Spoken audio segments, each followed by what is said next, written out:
Hey Alexa, stop. We are so close. We are so close, guys. I know that you guys just watch that State of the Union address. Insane. Absolutely insane. Absolutely insane. We got to talk about it. We absolutely have to talk about it. Let's get it up to 8,000 likes. And again, as soon as we hit 8,000 likes, I will open up the panel. I promise you, we're going to go ahead and get it started here. But guys, I need everyone tapping the screen, sharing the live. We got a couple of people in the request. I promise you, I will let you in as soon as we get to 8,000. Oh, looks like we are at 8,000 likes. So I'm going to go ahead and start letting people in. If you are interested in joining the panel, go ahead and request up. If you are someone that supports Donald Trump and you want to talk about tonight's State of the Union, go ahead and request up. If you are someone who does not support Donald Trump and you want to talk about tonight's State of the Union, and also we got to talk about what's happening. We got to talk about our country, guys. We absolutely have to talk about our country. So if you are interested in joining the panel, go ahead and request up. Everyone is welcome. All comers are welcome. If you voted for Trump, you are welcome. If you did not vote for Trump, if you are not someone that supports Donald Trump, you're welcome as well. Guys, as we get up on the panel, please mute yourself. Please mute yourself as you get up on the panel. And as soon as we actually have an opportunity, we're going to go around and do a quick introduction, and then we're going to go ahead and get this started. We got a lot to talk about, guys. We absolutely have a lot to talk about this evening. So I need everyone, if you are interested in actually getting on the panel, go ahead and request up. Go ahead and request up, and we're going to go ahead and get it started. Let's see here.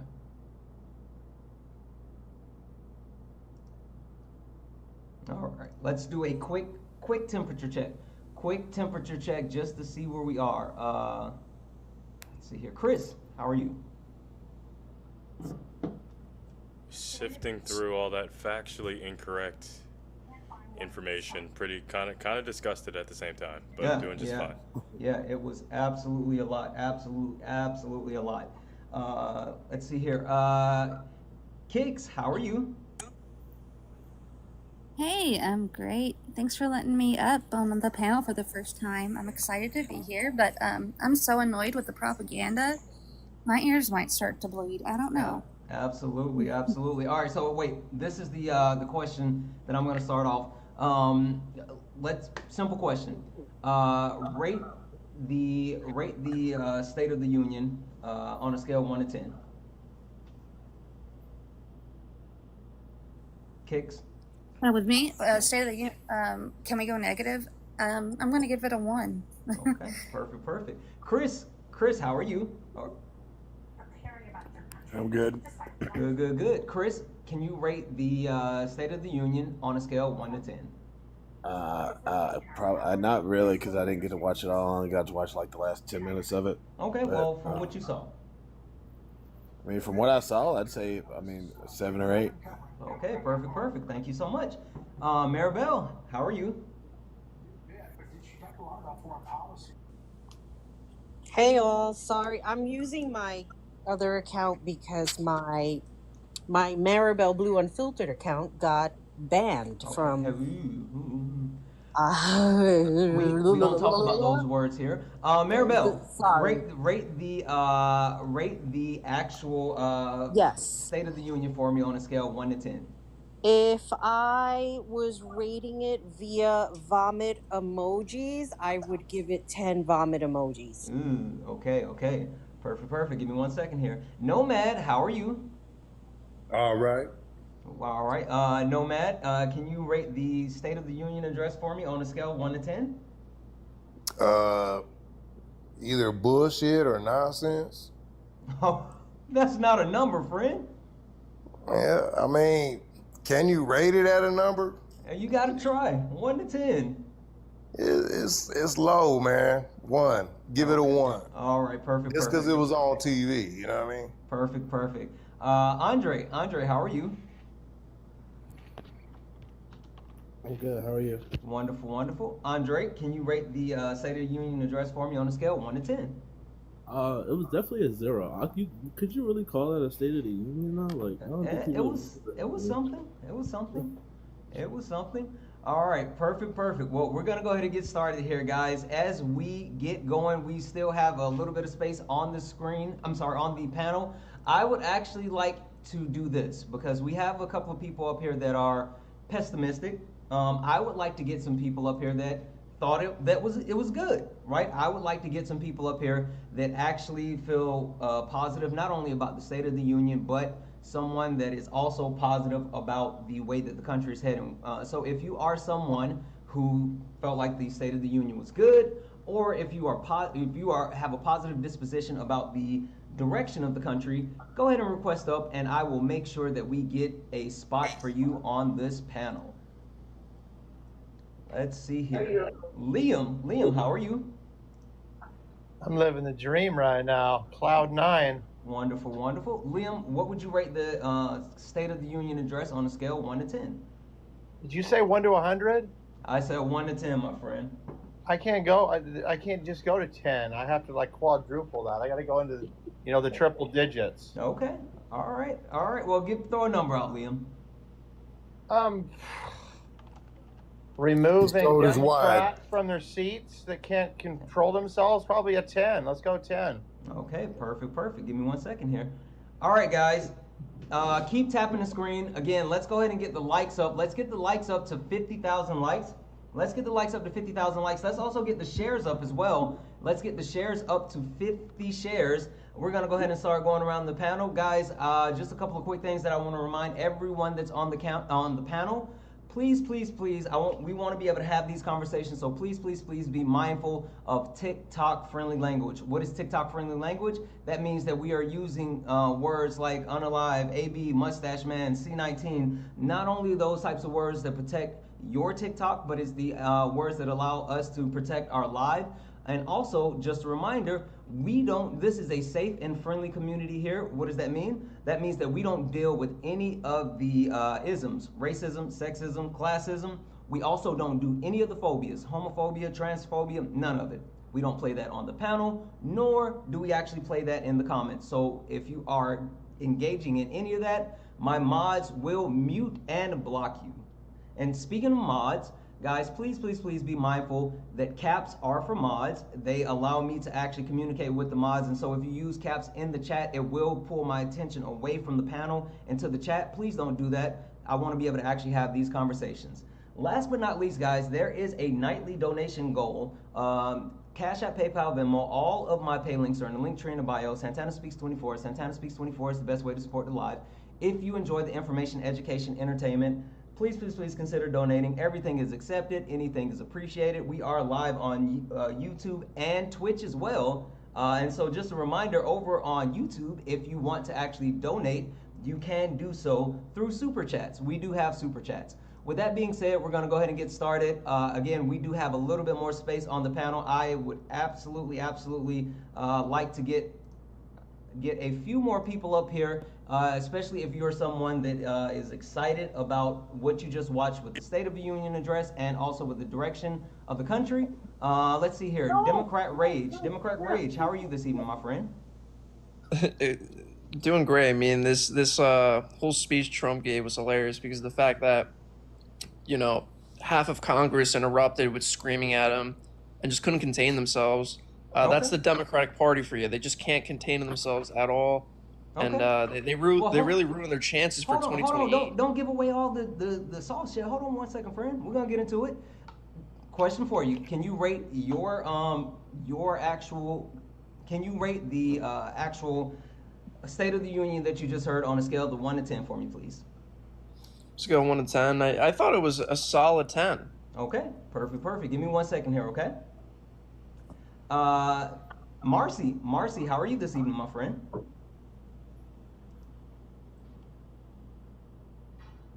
Marcy? Oh, okay. Marcy ran. All right, guys, we're going to go ahead and get into the conversation and get this started. I actually want to start with Chris Life, not my brother Chris, but Chris Life. Chris, I want to start with you. So Yes, I sir. know you didn't get to actually hear all of the State of the Union, so I completely get that. But I would love to hear your perspective overall on what you heard that made you feel positive about the State of the Union, and also what are you actually looking forward towards, the country, because we have a lot of things going on, and I'm wondering if these things are any of the things that you actually voted for. So the biggest part I got to hear was, I mean, when he was talking about Ukraine at the closer toward the end, where he was talking about where Zelensky's basically sent him the letter and all of that, sent him a letter. I mean, we don't. I mean, do we know if that's true or not? Of course, it's people say it's probably not, but I mean, at this point, I think we can only take him for his word. I mean, I know that's kind of a tall pill for some people to say take him at his word that he actually got that letter, but I think it seems like we're moving closer and closer to a peace deal between Russia and Ukraine. Mm. I think we're moving closer to that. I think that as far as just the country moving forward, period. Um, there is a lot of cuts being made. There is a lot of trimming that's being done. I work in the federal government. I actually work on the non-appropriated side. So we're not. If anybody don't know, there's appropriated funds by Congress, and then there's not appropriated funds. I work on the non-appropriated side, so we don't even technically get money from Congress. We basically do have all of our own money through programs that we run, and we just got instituted a hiring freeze as of yesterday.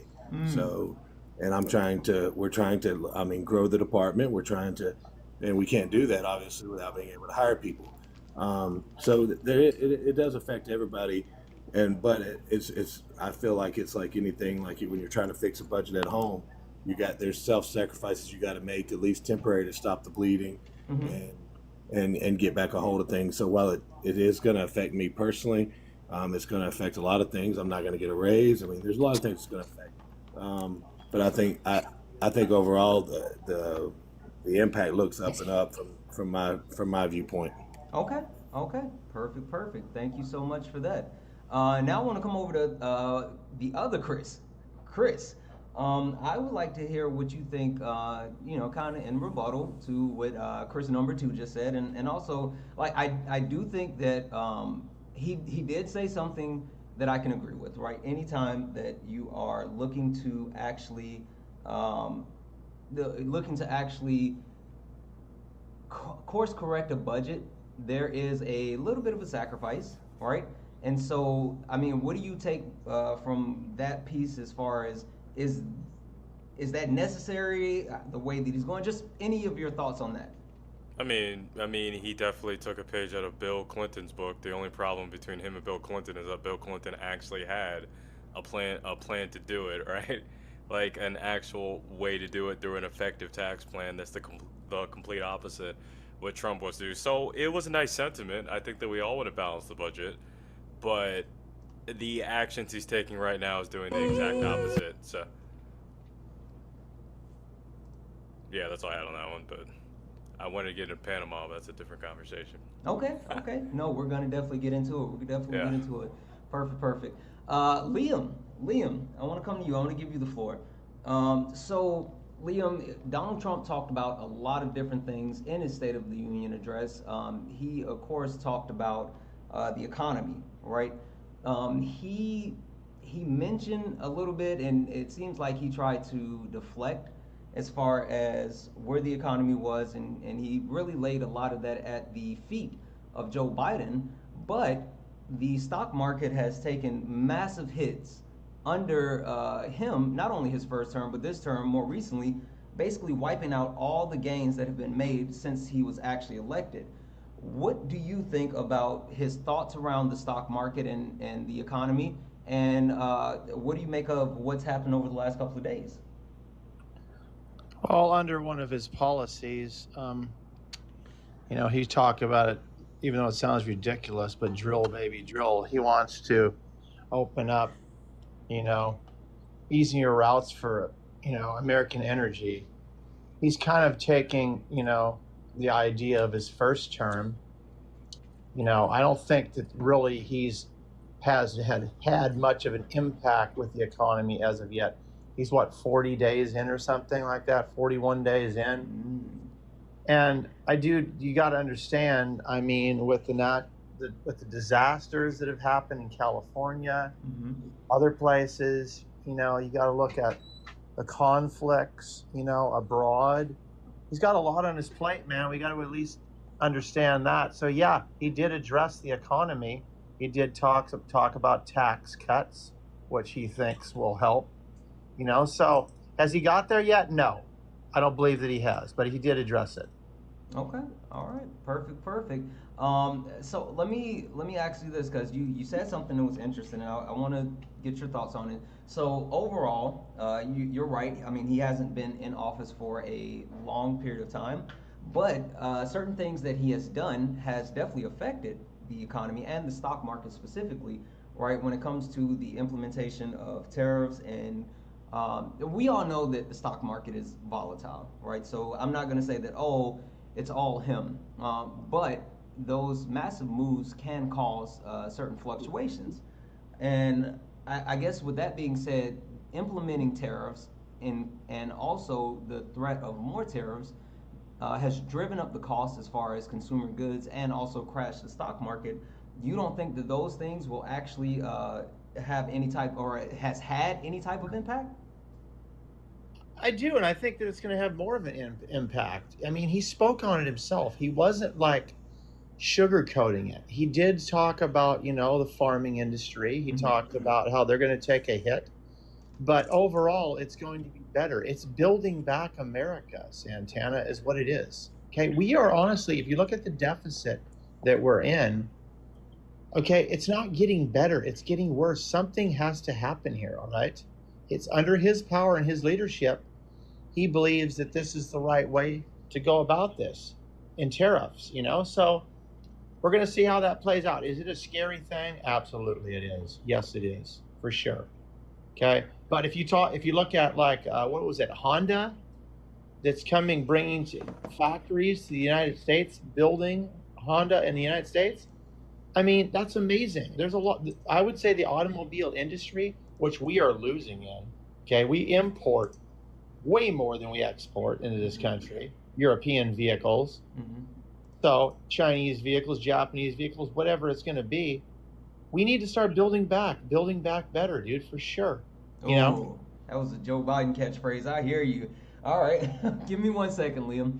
Guys, keep tapping the screen. Let's go ahead and get the likes up to 100,000 likes. Let's get the likes up to 100,000 likes. Also, guys, W's in the chat for Gene.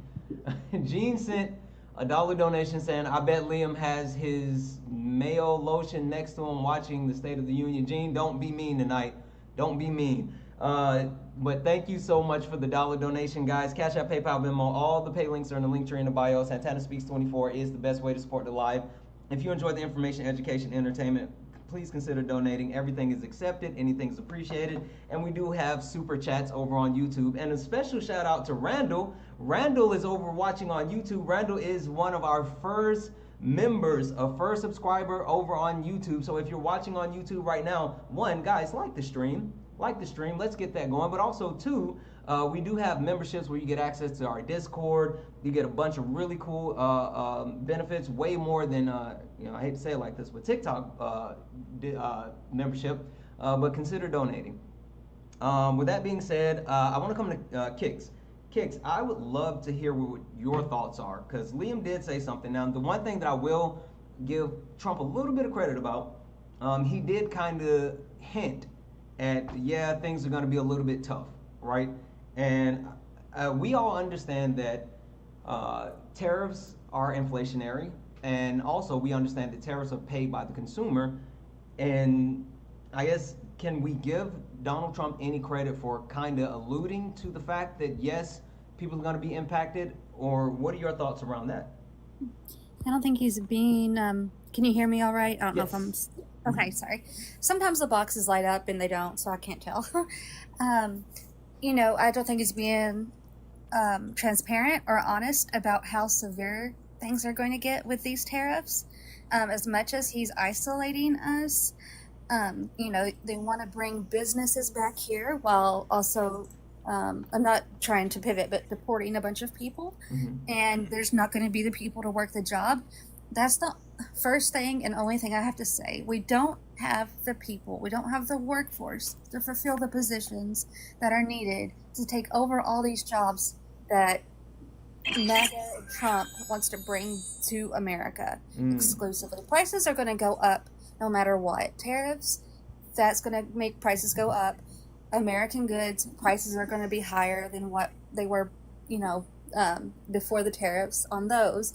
And there's just, I don't know, I think saying, oh, it's going to be a rough patch is a major understatement. There's going to be a lot of suffering. Okay. Chris Life, I want to come back to you for a second.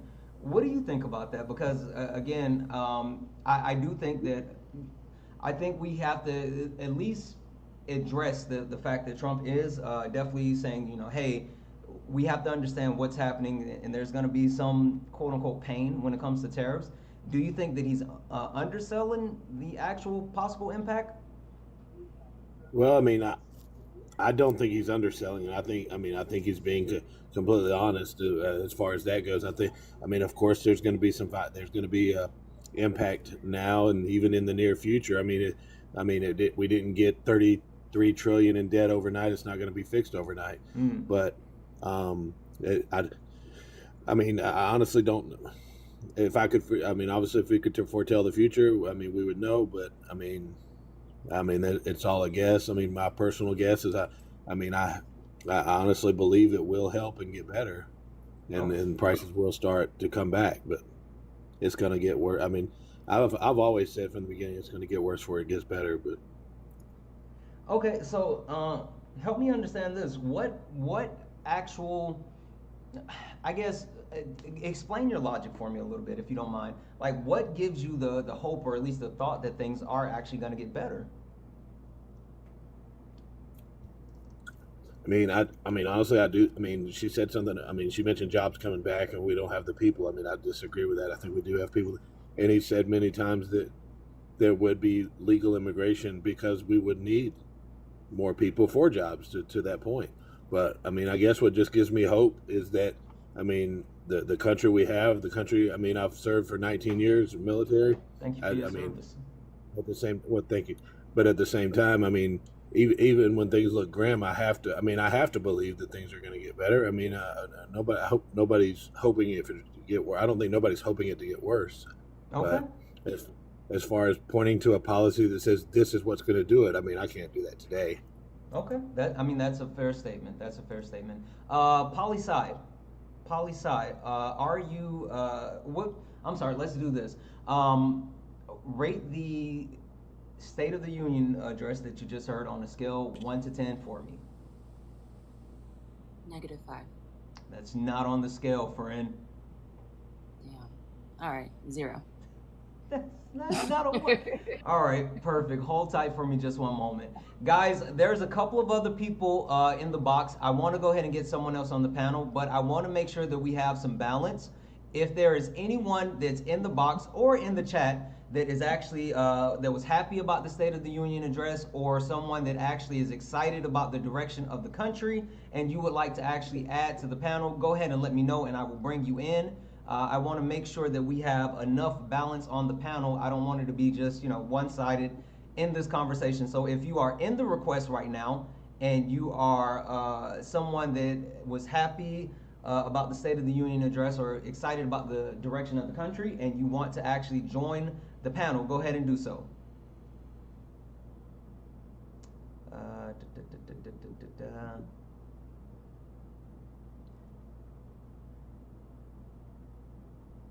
Let's do this. Just check here. Oh, that's spinning. Guys, Debbie's in the chat for Corey. Corey sent a $5 donation saying Trump lied. The Honda factory in Indiana came in during Biden's administration. I want to say something mean because of Liam, but you said don't be mean, so I won't. Thank you for not being me, Corey. W's in the chat for Corey for that $5 donation. Also, guys, W's in the chat for Lovely. Lovely sent a $4 donation saying, "Keep cooking these Trumpers on my birthday." Lovely, happy birthday to you. Happy birthday. Thank you so much for that $4 donation, guys. That means we're only $240 away from closing out our nightly donation goal. Cash App, PayPal, Venmo, all of my pay links are in the link tree in the bio. Santana Speaks 24 is the best way to support the live. We also have super chats over on YouTube. Maribel, I want to come to you. I would love to actually hear more so your thoughts, right? Because we talked about tariffs, right? And we understand where that is, and we do know, kind of to what Chris Life just said, there is an understanding that we can't necessarily tell the future and how overall the tariffs are going to impact us, and you know, whether it'll actually be something in the future that helps or not. But we do know that even in the short term, the actual cuts that are being made to the government and to workers. I mean, there's an announcement that there's apparently about 90,000 IRS workers that are getting ready to be laid off.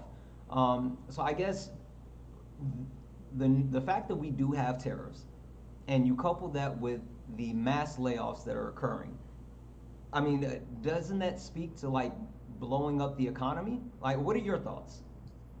Yes. Well, first and foremost, let me apologize for earlier. No, you're good. Keep going. I have a list here because I literally was making a list. First of all, as far as the tariffs is concerned, it's concerning for the necessities. Mm-hmm. If you have people that are not working, it means that they can't afford basic necessities just to be able to live day to day. What are those basic necessities? The basic necessities is food. You need food in order to survive, in order to be productive day to day, in order to take care of yourself. If people are thinking in the sense of, well, I want those pair of jeans, that's not really a necessity. Mm-hmm. Jeans can be more expensive, but is that something that you can live without? Mm-hmm. Yes, you can. But thinking about it overall and how it impacts, if you want to think about the trickle down economics, that's what this is. Like, we're not getting or gaining a benefit from it. Nothing good can come of it. And to think that other countries can't do the same thing back. Justin Trudeau made a speech talking about how he's going to implement tariffs. This is the thing that's disturbing.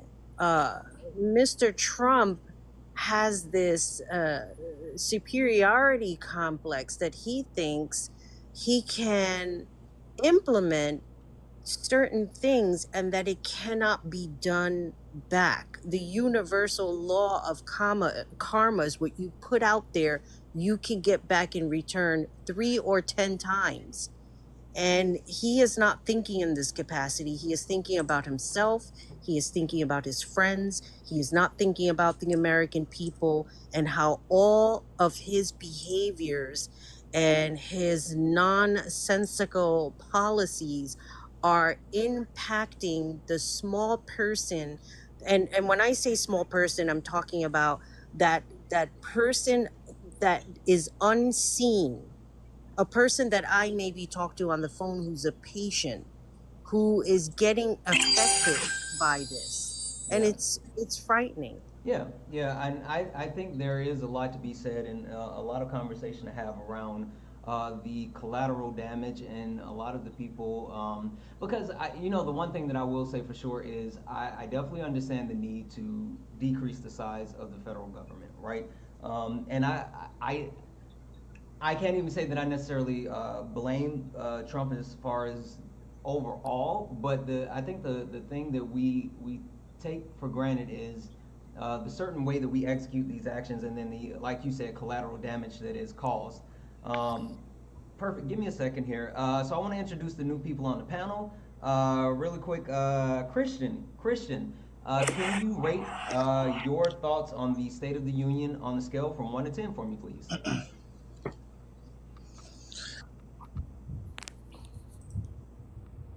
Christian? Yeah, can you hear me now? Yes. Okay. So, like I said, I felt that it would be a complete waste of time. Pretty much, it would be Donald Trump just going on about his versions of events and facts, or what he sees as facts, which are complete and utter lies. So, there was essentially no point in watching it. It would be a complete and utter waste of time. Pretty much, I'm sure I didn't watch it, but I'm sure it went something along the ways of the economy is doing great, everything is doing great, we're doing better, America has never been greater. That's You pretty wouldn't be much what it would have surprised. been. No. It was more of the doom and gloom. But he talked about how we've hit the golden age and it's gonna get better and blah blah blah blah blah. But yeah, we'll get into it. Perfect. Give me a second here. Republication, how are you, my friend? I am doing well. How are you? Can you hear me all right? Yeah. It's been a while. It has been a while. I went off TikTok for about 4 months while I was going through college. I kind of got anxiety because I gotta be, so I was like panicking. Listen, I'm a straight A student. I get it. Well, it's good to have you back. Republication, can you tell me what were your thoughts on the State of the Union on a scale from 1 to 10? And then actually, I got a question for you after that. I'm gonna let you do a little bit of heavy lifting for me. So, what did you rate the State of the Union? I thought it was about a solid 8. Okay. Perfect. So I guess solid 8. I know who you are, and I'm not sure if the rest of the panel does or the rest of the chat does, and I know where you stand. But I guess just your overarching thoughts, right? As far as we're a little over a month in on the Trump administration. There has been a couple of things that are currently being highlighted, right? And we have them on the background. I would love to hear your thoughts on any of the actual items on the background, whether it's the current state of the economy coupled with the stock market, the actual position that certain billionaires have been given within our country, the ostracizing of the U.S. on the world stage, or how certain social safety nets are being cut. I mean, does any of it worry you? I mean, I would say 1. I don't completely align with every single thing I do. I know. So I would say the tax issues. I'm kind of anxious to see a resolution as to where that leads us, but predominantly starting from the top, I would say the failing economy. I'd like to see positive indicators from that. As far as where you think it's failing, what negative indicators are showing, and especially where the bond market is. Now, billionaires own the country. That one's a little hard to dispute. I mean, I'm going to be realistic with you. BlackRock, Vanguard, most of it is owned by big oil, big corp. So would I like to see that? No, I'd like to see more focus on the middle class. But fortunately, I think it's going to take some time from both parties in order to be able to better establish that. Hated by the world? I don't think so. Really? Mexico more specifically, now in places like Asia, Japan more directly, I would say are not places that quote unquote hate us. Well, right now it's the parties that are in power that don't really appreciate, but there are some that do. Speaking from at least my, Latino citizenship, from Mexico, more specifically. Canada is a whole different story. Canada is just a second. I've got a puppy in the background and he's got a hold of something. Yeah, no, give me that. You're good. Give me that. There we go. Yeah, I'll come right back to you. So I wanna actually hop over to Chris for a second, because Chris, I want you to speak to it. Am I off base though, overall with where we're trending with the current economy? Because I know we were at one point for the first quarter set to actually add, 4% to our GDP or something, and now we're projected to be at a negative 2.8. What are your thoughts? Well, I'm just I'm just a little bit concerned based on the inaction, right, and what the effects of the extended Tax Cuts and Jobs Act is gonna have, right? And what the interesting part about this, I believe Trump put something, a few years ago that if any president tanks the S&P, I forgot how many basis points it was, but he already He crushed said it. 1,000. He said 1,000. Yeah, so he already crushed that already. So he should be impeached according to his own logic. But I mean, I'm starting to see what happened his first term and its inaction, right? So Trump had a supermajority his first 2 years. He didn't do much from the economic policy side. Um, Seeing a repeat here just a little bit because if you remember the Tax Cuts and Jobs Act was one of the first things to get passed first. We started seeing, the effects of those, the bad effects of those about 2 quarters in. Tariffs again, trade war with China. So I'm just kind of seeing I feel like I'm sitting in a time chamber. It's kind of a repeat of what happened before. So to long-winded answer, I mean, it's the inaction part that's kind of bothering me right now. Okay. Republication, are you back? Yeah. Okay. Yeah, I'm back. I'm sorry. The floor is still yours, friend. No worries. So I don't think we would be justifiably, hated by the world. I think there's a certain number of countries. England, I don't think hates us, or the UK. But overall, I mean, I would say I'm not really agreeable upon their part. But wait, so you don't think that us really aligning our interests with Russia is something that as the rest of the world not only taking a whole step back and looking at where we are, but I mean, there's a lot of people and countries that have basically said that the United States is no longer the leader of the free world because of that. Yeah, I'd like to. Can you point me towards the direction in which you're leaning, where it's stating we're aligning with Russian policy?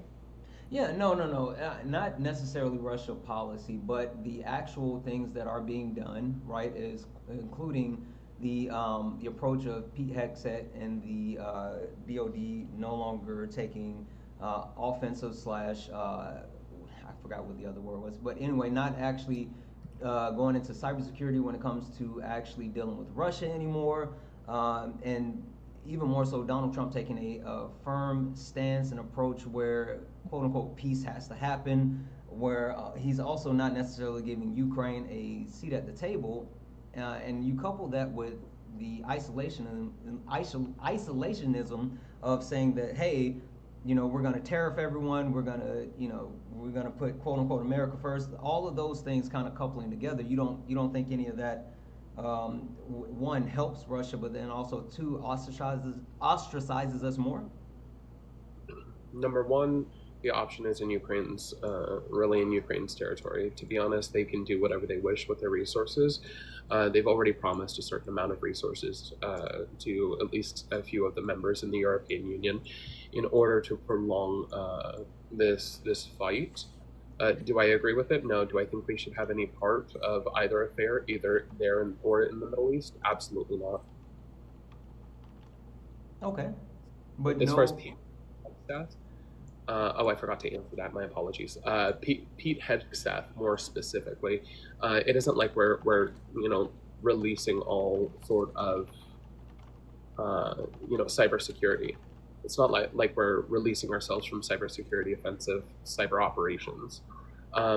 Fortunately, this is only an isolated instance. We're not going to be focused on Russia because really there's very little to believe right now that Russia would play a part, at least in cyber offensive.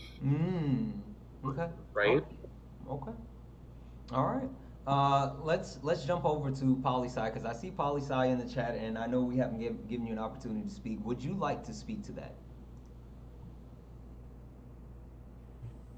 Yeah, I definitely would. If I'm not mistaken, did I just hear you say that our cybersecurity is not weakened? No, I didn't say that at all. What did you say? Please repeat. I said that again, there's no specific indicators of provocative offensive cyber operations, more specifically. I said there's no indications from Russia at this current time and place.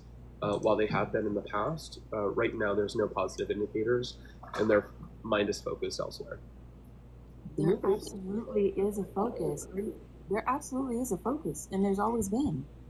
Can you provide to me any resources that state otherwise? Sure. I have several intelligence community reports on that. How did you get a spatula? My God. Publication. Okay, sorry. I know. I apologize. He had a spatula, and I have no clue how he got it. I'm gonna mute up. You were saying? Yeah, I was just gonna mute up while I get that source for you. But there are definitely several intelligence community assessments that have outlined the dangers that Russia still poses as it pertains to cybersecurity. Oh, okay. She's gonna grab that information. Cool. While she does that, I wanna guys, keep tapping the screen. We're almost at 100,000 likes. Let's go ahead and get the likes up to 100,000 likes. Let's also get the shares up to 200 shares. Also, guys, just a reminder: Cash App, PayPal, Venmo, all of my pay links in the link tree in the bio. Santana Speaks 24 is the best way to support the live. We still have $240 left in our nightly donation goal. Also, you can actually donate through YouTube as well if you're watching on YouTube and you want to send a super chat. Everything is accepted, anything's appreciated. Liam, I want to come back to you for a second. I know that Poli-Sci is going to grab those resources to speak, or the actual sources to speak to what's happening as far as cybersecurity in Russia. But I guess, Liam, I would love to hear your thoughts on what could be perceived as the United States aligning themselves with Russia in opposition to the rest of the world. What are your thoughts around that? So the one thing that honestly I've been kind of investigating a little bit, maybe you've done a little bit of a deep dive here too. Do you know how many countries are in the EU? I can look it up. I had a rough idea. 23, I believe, or something like that. Mm-hmm. Something like that. That sounds about accurate. I can look it up though, but go right ahead. 23, and so EU nations have been helping, the funding and giving aid to the Ukraine to win this war against Russia, correct? Mm-hmm. But if you look at how much oil they have been purchasing from Russia, it's 44. There's 44 countries in Europe. In the EU? In the EU, there's 27. Oh, you said EU. I'm sorry, I heard Europe. Yeah, I thought it was. You sure it's 27? I thought it was 23. Yeah, I'm positive it's 27. I'm unequivocally positive. I'm currently attending international school for. Okay, great. Well, I was wrong. At least I was in the number close. So 23. Yeah, 20. It's 27 in the EU. I apologize. I thought you said Europe. I'm sorry. Go ahead. So you look at. I would love for somebody to pull up how much oil has been purchased from these 27 countries through the EU directly from Russia. And then if you have these countries saying we don't align with the United States, and we actually finally put sanctions during the waking hours of Biden's, removal of the office, I should call it. We no longer are supporting Russia, through oil. But the EU decides that we're going to give aid and we're going to buy oil from Russia as well. I think that looks really bad myself. There's been a decline in the million metric tons. I pulled up the data, so it looks like in 2022 they were at 11.44 million metric tons. That has declined down to 0.71 metric tons from the European Union. That's actually correct. So yes, there has been a dramatic drop, and I'm actually looking at the same information right here, and it looks like that 20% of Russia's annual, or how's the word? I'm sorry, let me get back up here. 20% of the annual revenue was cut, and that's directly related to the overall decrease in the amount of oil that is being purchased through the EU. But yeah, they are still buying some, but it has been a dramatic drop. Yeah, I'm not a Russian sympathizer by any means, but At this point, I'm just not going to back Zelensky. I think that Vladimir Zelensky should bow out. I think that he's had a good run at trying to beat. I think he's had a lot of countries giving him aid, and I don't think that he's appropriated the funds correctly, and he's lost a lot of troops and a lot of people. And I think that the hard questions were asked of him. How are you going to finish? How are you going to win this war? And he really didn't have an answer for it. Okay. Ridiculous. Okay. 1 second here. Poli-sci, did you have that information? Are you ready, or are you still looking? I'm excited. All right, Poli-sci, we'll come back to you if you can Can hear I me whenever you respond come back. Sure, go ahead.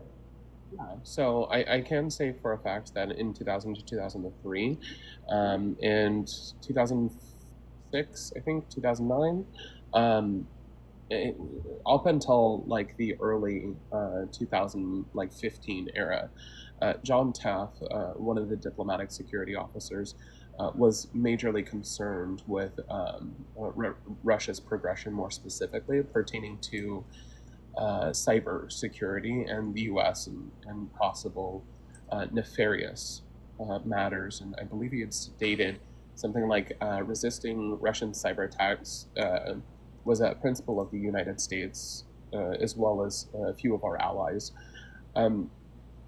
So we will not tolerate any cyber attack from the government parties. And I do know that's the last positive indicator that I can recall from that information more specifically. Sorry, I was having trouble with my mute button. Yeah, no worries. Yes and no. I am still looking for that particular report, but I did find a message to Congress dated January 16th, 2025. I don't know if it's just me, but you sound kind of low. Like I can barely hear you. It's not just you, Santana. Our voice is low. Okay, let's try this. Better. Yeah, it's a little better.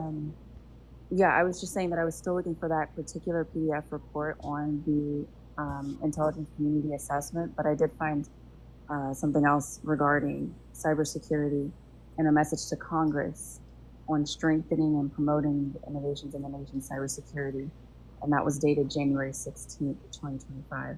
But that's yeah. right. Yes, Okay. you're right.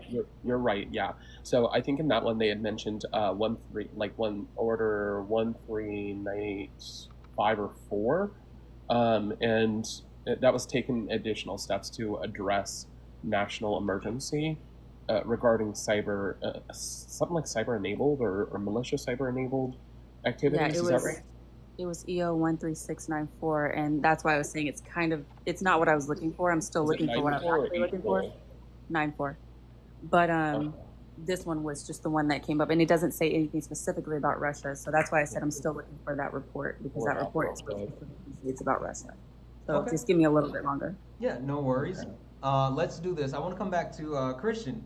Christian, I want to come back to you.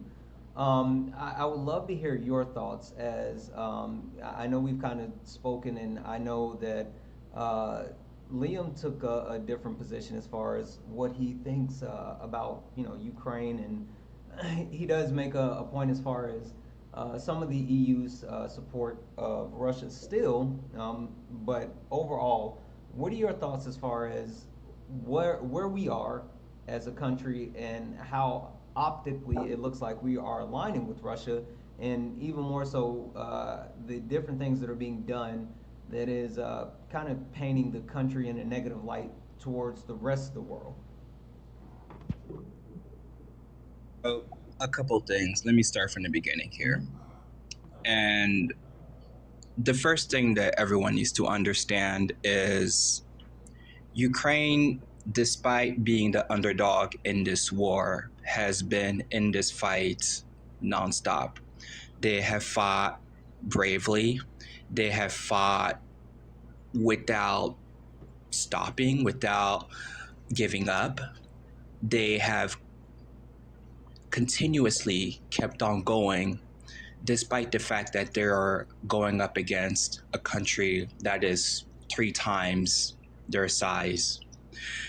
And the number one thing everyone, first of all, needs to understand is if Ukraine stops fighting, if Ukraine, let's say, Russia just takes over Ukraine, Russia's not going to stop with Ukraine. Russia is going to continue with the same tactics.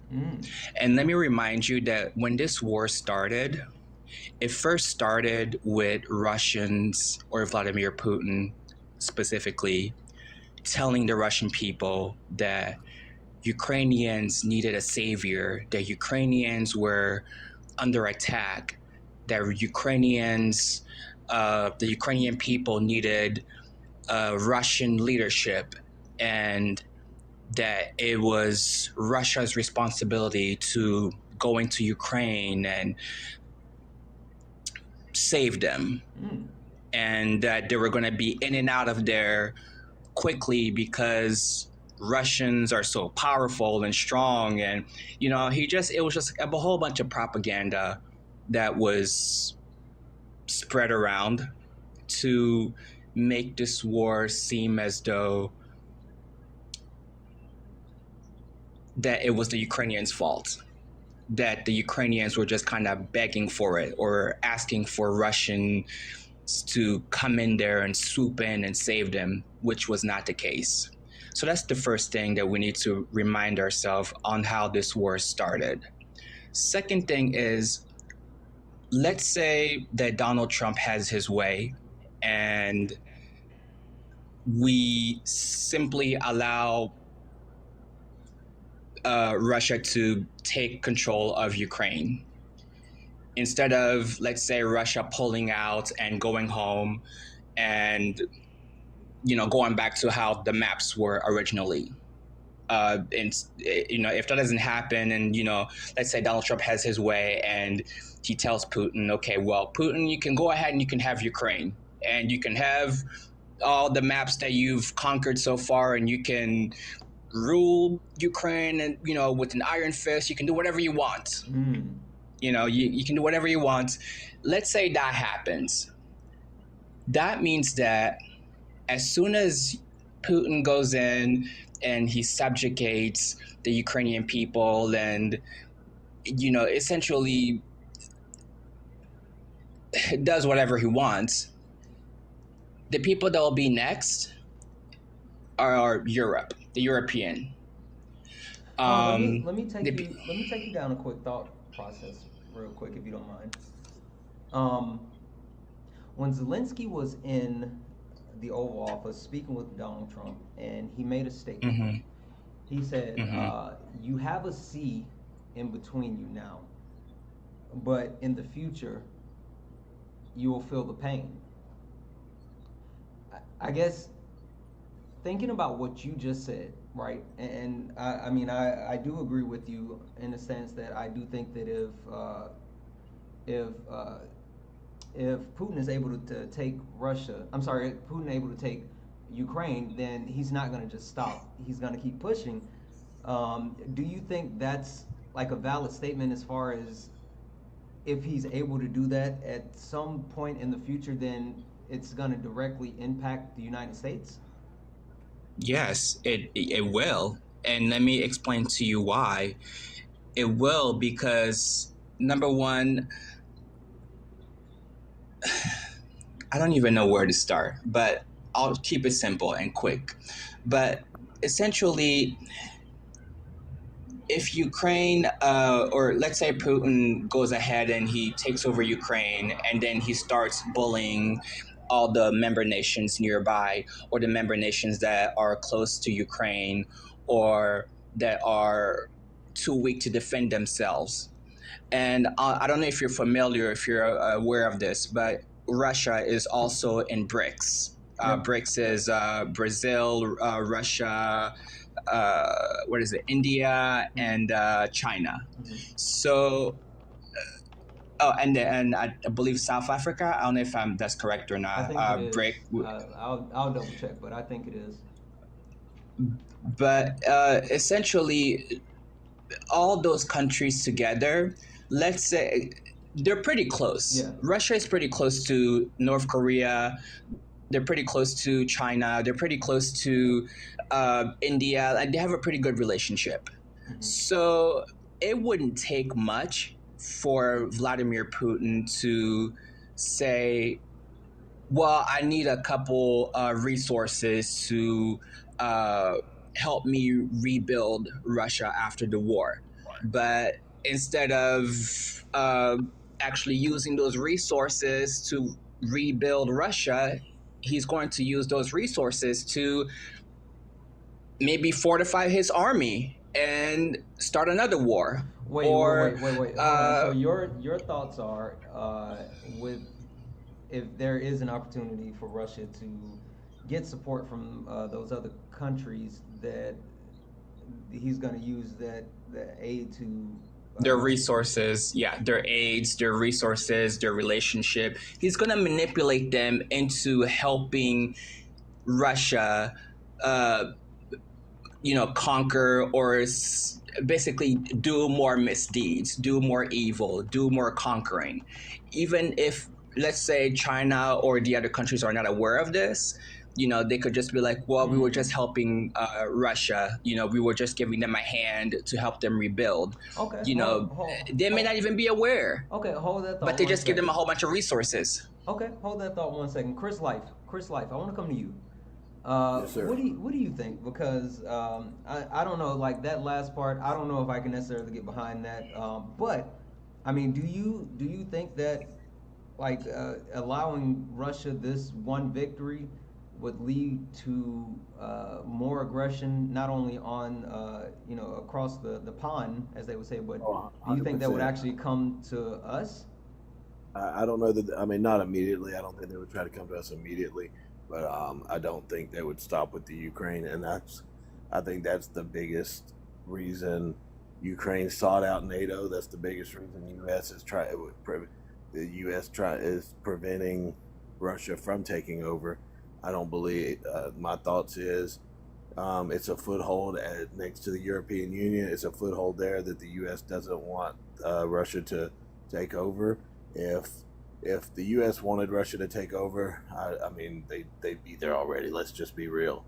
I believe the U.S. is holding Russia back and not allowing that to. The U.S. will not allow that to happen because we need that foothold ourselves. And of course, I mean, the natural resource. I mean, let's just be real. I mean, it's a country that has natural resources that would be beneficial to us as well. So I mean, of course, we're getting something out of it physically as well as having that foothold another foothold in the Middle East right next to Russia. And I know this is off topic, but the same thing for Greenland, and Trump mentioned it in the conference as well. It's a strategic spot to be. It's a strategic spot to have. Okay, that's fair. Chris G, I thought I saw your hand up in the chat. Yeah, I mean, we can kind of just, take the, take the thesis off of pre-existing events right now, right? So what I don't like about that course of action, there's already an actor that's kind of in place to, if we can redirect ourselves a little bit to the south here, right? So what would that give Russia the capability to do, and how can it disrupt some things that we have going on? So they would have a warm water port directly to the Middle East. And right now, I don't know if you guys noticed, but China's been increasing their humanitarian aid efforts. For example, in Africa, trying to play the good guys and resolve, labor injustices from other Western countries. And even the most recent reaction to Trump's plan for Palestine, they're trying to play the good guys and say, we're going to be the ones that will not advocate to be a Riviera of the Middle East, but go ahead and do that, be that person, be that entity that will do that two-state solution.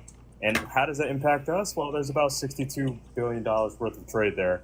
And how could Russia play a factor into that? Well, they have a warm water port now that's not just Aleppo, right, in Syria anymore. Now they're all fair game in the Middle East to try and get some of that $62 billion of trade now because they control the port that Ukraine once had, and other factors like that. And I mean, talking about what's going on with the Baltic states, I feel like that's already kind of that's already kind of, I don't want to say guaranteed, but that's more likely than not.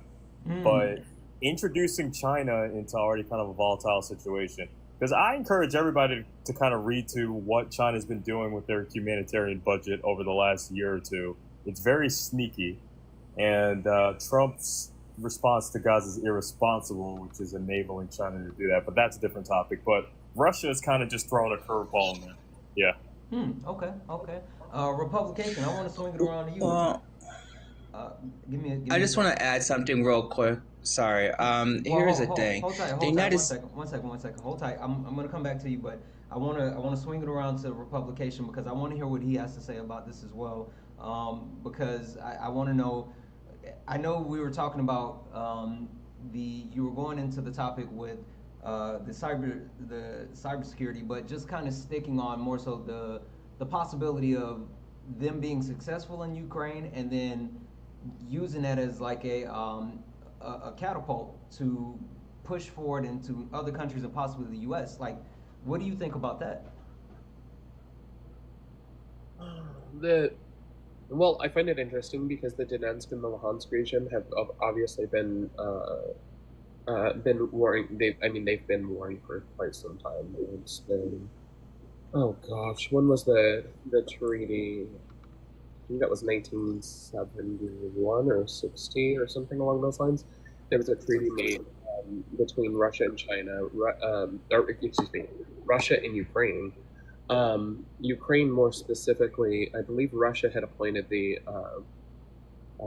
SSA, I believe, and what that did was that allowed Ukraine to eventually gather sovereignty over that region. But I always find it an interesting discussion. But nevertheless, I still feel we should be more internally focused at this time, or even within the humanitarian crisis in South Africa. I think we have more appointment there than anything else. I think that it would definitely benefit the U.S. to pull out. Every time we get involved, it seems we simply progress whatever issues and exacerbate foreign matters more specifically. And I think that leads to long-term detriments within the community and public health aspects of those regions. Okay. Christian, I want to come back to you for a second. I have to disagree. Oh, okay, 1 second. I'm gonna come back to you just for a second, but then I want to also come to Killer and Poli side. Whenever you're ready, just drop something in the chat and let me know. Yeah, I did. I commented twice. I don't know if you saw it. But I didn't. Okay, give 1 second. Let Christian have that point, and then we'll come to you. Okay. Go ahead, Christian. So I just want to say real quick that the United States has several bases across the sea, like in Europe, all over Europe, essentially, and in all over our allies' countries. And the reason why we do that is because with all of those bases across in those places and areas, it means that we have a foothold, a base where we can operate and keep an eye on things in certain countries, even our allies. We keep an eye even on our closest allies. We have those bases there because, yeah, even though it's technically to, also protect them and, be there in case something happens, it's also to keep an eye on them. The United States essentially is the world leader because being the world leader and having bases abroad keeps the war abroad, overseas. And it separates, no country other than the United States has even the manpower or capability to invade the United States if they wanted to. So the reason why we stay in leadership position and prevent countries like China, like BRICS, Russia and other countries, the reason why we basically try to prevent countries like China from being the leadership and getting a foothold in other countries and investing in other countries and, going in and saying a whole bunch of sweet nothings and trying to be the leader is because it protects us. Okay. It protects us essentially. Okay, hold on, because I kind of want to push back on that a little bit, and I do think that there is I wouldn't say that no one has the ability to actually, I guess, reach us or whatever, because we do know for a fact that I mean, transport an entire army, like transport, like I okay, mean, so you're like referring to actual boots on the ground, because I was gonna make the point yeah, that like we know for a fact that like a lot of the actual battles that China are has the taking place. manpower. They just don't have like the machinery to like invade the United States, like boats and airplanes, and like to the point where like they have enough to like put like millions of people on carriers and tanks and helicopters and scoot it across the ocean to the United States and invade us. They don't have the capability or the machinery to do that yet.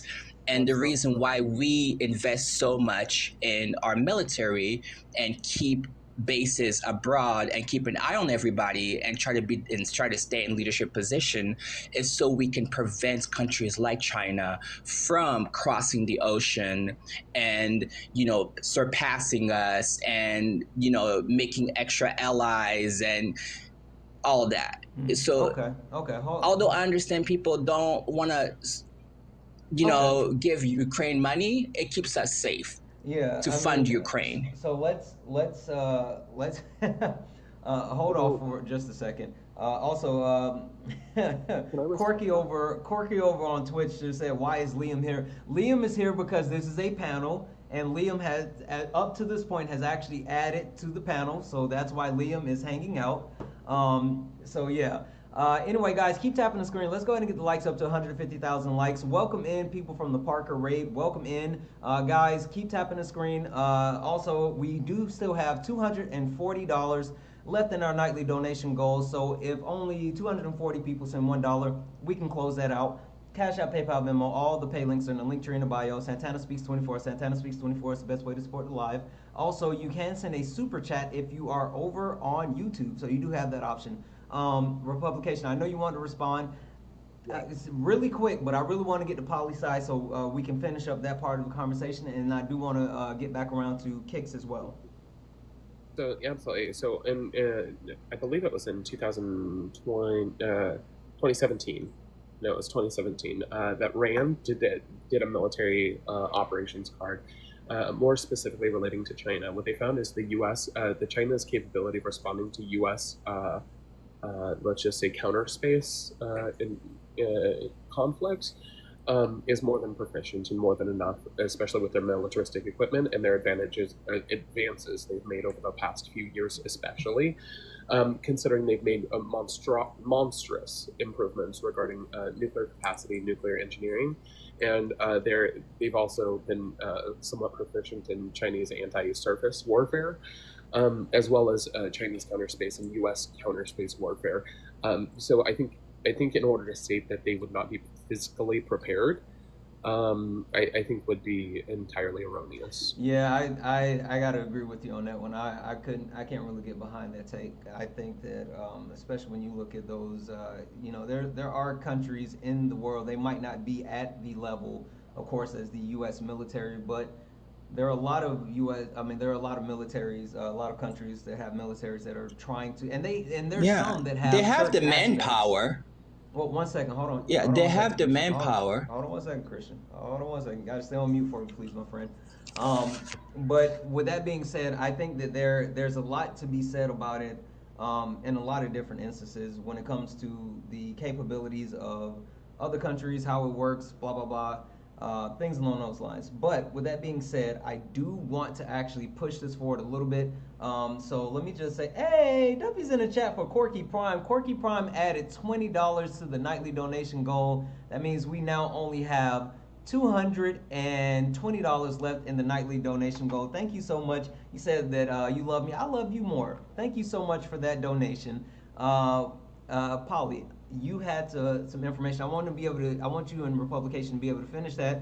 Chris has something for Republication as well, but we have to get back to Kix because Kix has not had an opportunity to speak in a while. Okay, I will try to be as absolutely quick as I possibly can. Mm-hmm. I will drop down after I do say my piece, but I'm going to fly a plane here. I promise I will land that plane. But the source that I have is the annual threat assessment of the U.S. intelligence community. You can find that by a simple Google search, by simply Googling Annual Threat Assessment 2024. This is as of February 2024, and I imagine that there should have been one released in February of 2025, but because of the current administration, I'm not really sure that they would have done something like this, but hopefully there is. I haven't seen it, but this is as of 2024. It does outline threats that we face from China, the C country, Russia, Iran, North Korea, among other issues like transnational issues. And if you'll indulge me, there's about 5 sentences that I would love to read. On which page? 16 going into 17. 16 It's the section, it's the Russia section, and it's the cyber section. That's why I want to read it, because it is so very brief and concise, but it's very important. So I just wanted to read that and then land my plane. Okay, give me 1 second, because I'm going to see, my whole screen share thing has been acting funny. I want to try to put it on the screen. Okay. Yeah, and it's still acting funny. Oh, there we go. Hold on. All right, let's see. Is this where you're referring to? Yes. Okay. Where are we going? Just right there where it says cyber. Mm-hmm. Let's see. You're at military. Go down a little bit more. Down, down, down, down, down, down, down, down, down. Cyber? Right Oh, here. Okay. Right there. Oh, you said 16 going to 17. I'm sorry. It's okay. So yeah, it just says Russia will pose an enduring global cyber threat even as it prioritizes cyber operations for the Ukrainian war. Moscow views cyber disruptions as a foreign policy lever to shape other countries' decisions and continuously refine and employs its espionage, influence, and attack capabilities against a variety of targets. Russia maintains its ability to target critical infrastructure, including underwater cables and industrial control systems in the United States, as well as in allied and partner countries. Russia will remain a serious foreign influence threat because of its wide-ranging efforts to try to divide Western allies, undermine U.S. global standing, and sow domestic discord, including among voters in the United States and U.S. partners around the world. Russia's war in Ukraine will continue to be a feature heavily in its messaging. Moscow views U.S. elections as opportunities and has conducted influence operations for decades, and as recently as the U.S. midterm elections in 2022. Russia is contemplating how U.S. electoral outcomes in 2024 could impact Western support to Ukraine and probably will attempt to affect the elections in ways that best support its interests and goals. Russia's influence actors have adopted their efforts to better hide their hand and may use new technologies such as generative AI to improve their capabilities and reach into Western audiences. Now, of course, per usual, I encourage everybody to Google this. It is the very first hit when you type it into Google. Everybody can read it, not just as it pertains to Russia, but those other countries as well. I saw a lot of people in the chat saying things about China. Yes, they outline the threats that we face from China as well. So definitely read that. I also encourage everyone to read Chapter 9 of Kamala Harris's book called Smart on Security. The chapter is called Smart on Security from her book. And it really goes into a lot of these issues as well. But with that, I land my plane. I have to go eat dinner, and thank you for having me, Santana. That is actually not what we discussed. So You were saying real quick. Just for anyone that was wondering, you can find that information if you do a quick Google search for Annual Threat Assessment 2024. It comes from the DNI, DNI.gov. I'm sorry. Go ahead. That was absolutely what you were talking about, and I clarified before I left to get that source. You were saying that Russia really doesn't pose that much of a cyber threat, and they absolutely do. Don't crash out. But what the original discussion I just wanted to make it very clear was regarding Pete Hegseth and his claim that Russia, more specifically, we do not need to continue operations pertaining to offensive cyber operations. And That what was I'm telling you is that Pete Hegseth doesn't know a damn thing, because Russia is absolutely still offensively attacking us on the cyber front, and that's not going to change just because Pete Hegseth says don't do it anymore. Again, cyber offensive operations is different than cyber defensive operations. So more specifically within that report, that was a defensive analysis regarding Russia's threat to the United States, not regarding offensive cyber operations.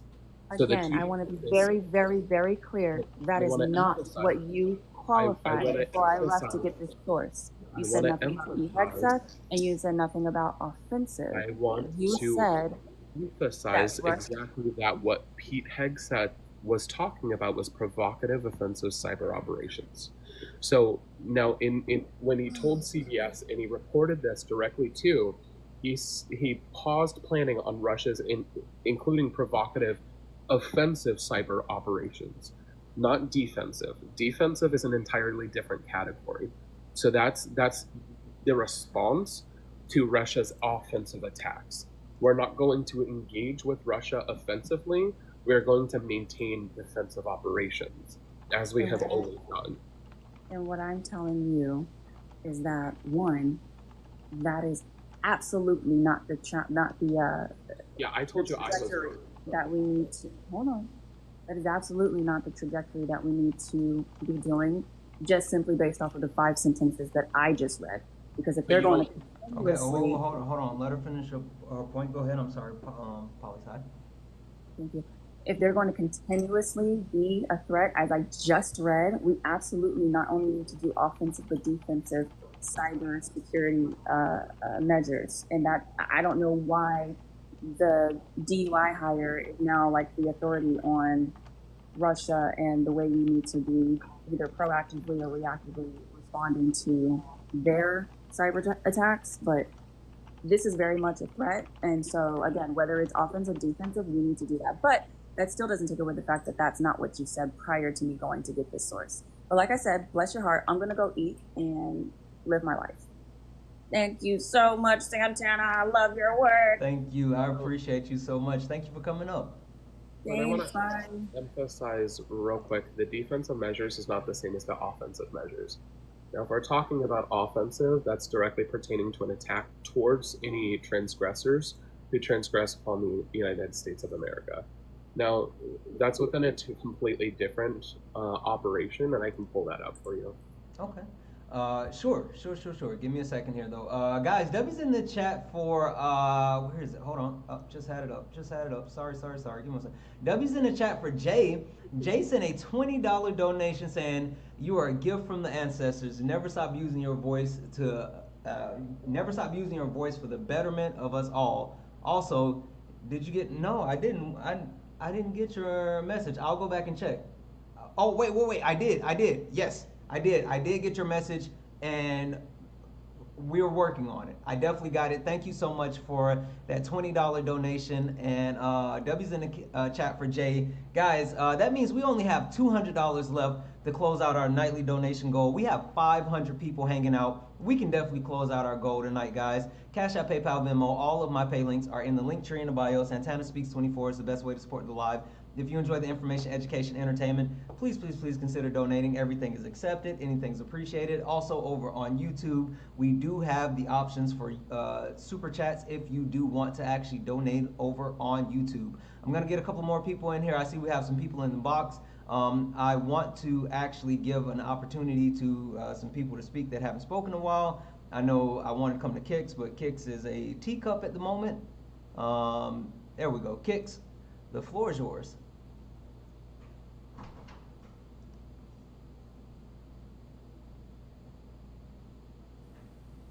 Kix, I'm sorry. Yeah, my mic was giving me a hard time. It didn't want to unmute. I don't know really where to go from here. Well, you know what? Let's just take a whole step back, because I know we got a little bit in the weeds, and I would love to. If you don't want to necessarily go down that road, or you can pick a topic on the back. I mean, on the actual background, and we can go from there. Let me think. Hated by the world. I guess it's kind of related to what we were discussing. I feel we are being isolated from people that love and support us. We're offending them. We're abandoning them. And I see that Trump seems to have the idea that the world will suffer without us. And I'm very concerned about losing allyships and, unneeded sanctions and trying to take over countries that we have no business taking over. I'm sick of this de-measuring contest we have with Putin.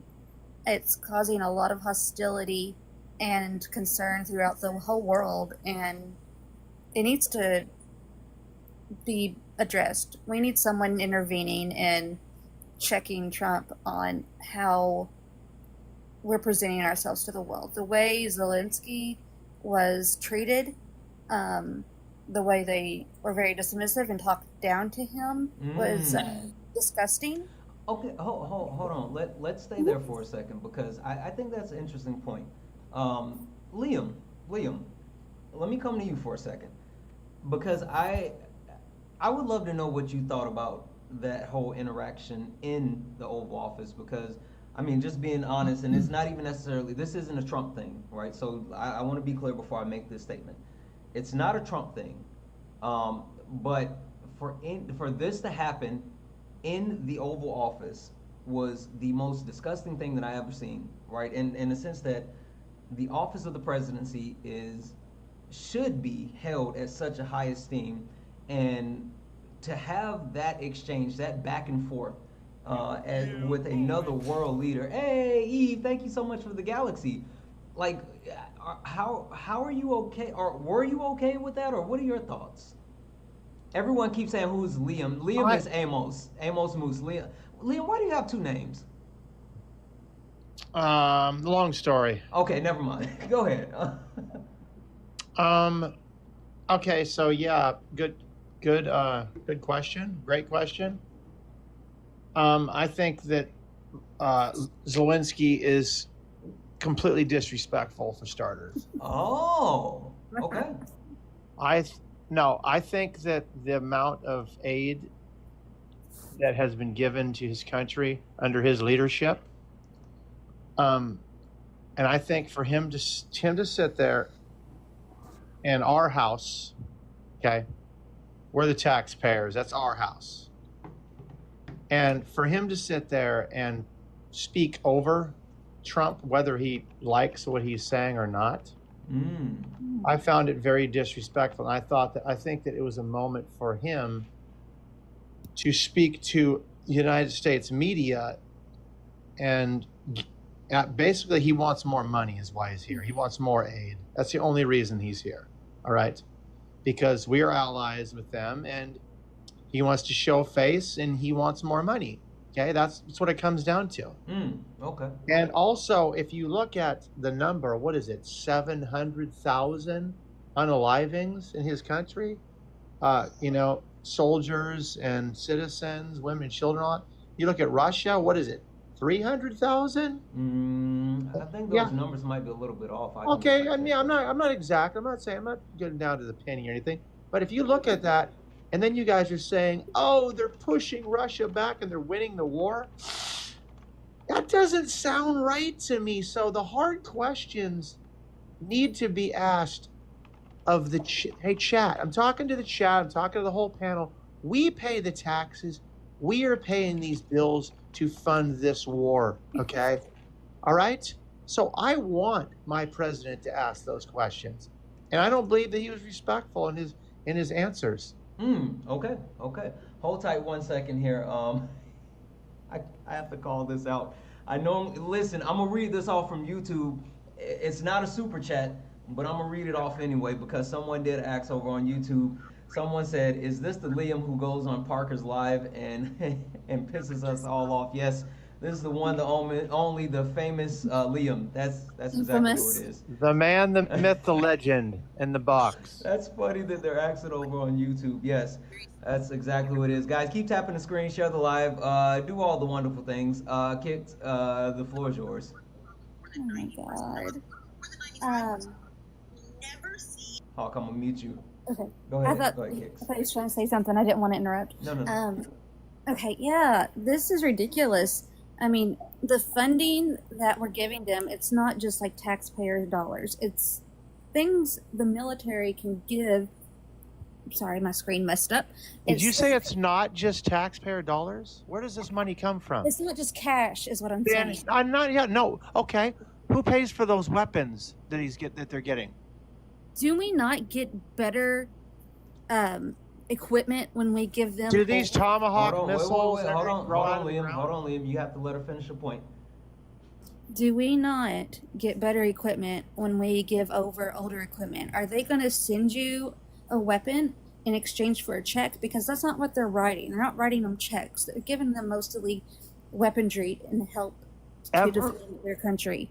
Every bit of what we are giving them comes from our tax dollars, comes from you, comes from everyone else on the panel and in the chat, okay? That's a fact. Whether it's old or new, okay, we can talk it up and say that, oh, we don't need that. We're going to build more. They're going to be in debt to us. It's a business deal.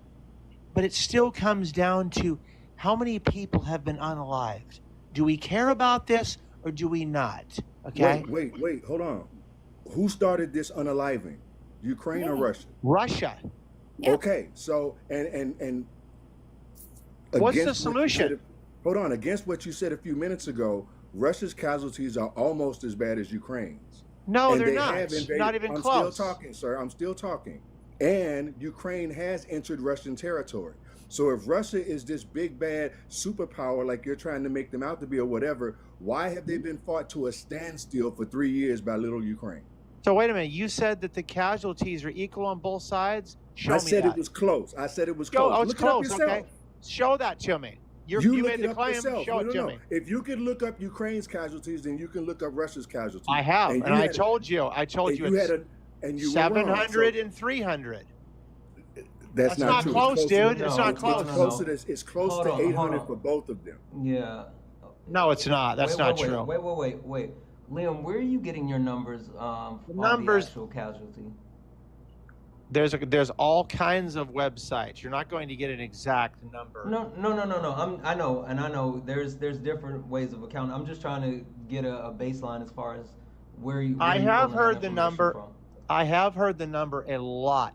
Okay, and I've looked it up. I've heard around 700,000 in the Ukraine. Okay, I want to say that that's civilians and soldiers combined. Okay, and I did a little bit of research, looked all over, and I saw that Russia was showing about 300. I could be wrong. Somebody could pull up more facts and truth, but I think that's pretty close. As I'm trying to find this specifically because the point that I've been able to find speaks to. I see the soldiers on the Russian side. I'm still trying to dig into it. That's why I was more so asking specifically where you are getting that information from. 1 second. Hey, Free. Hey, my love. Good evening. How are you?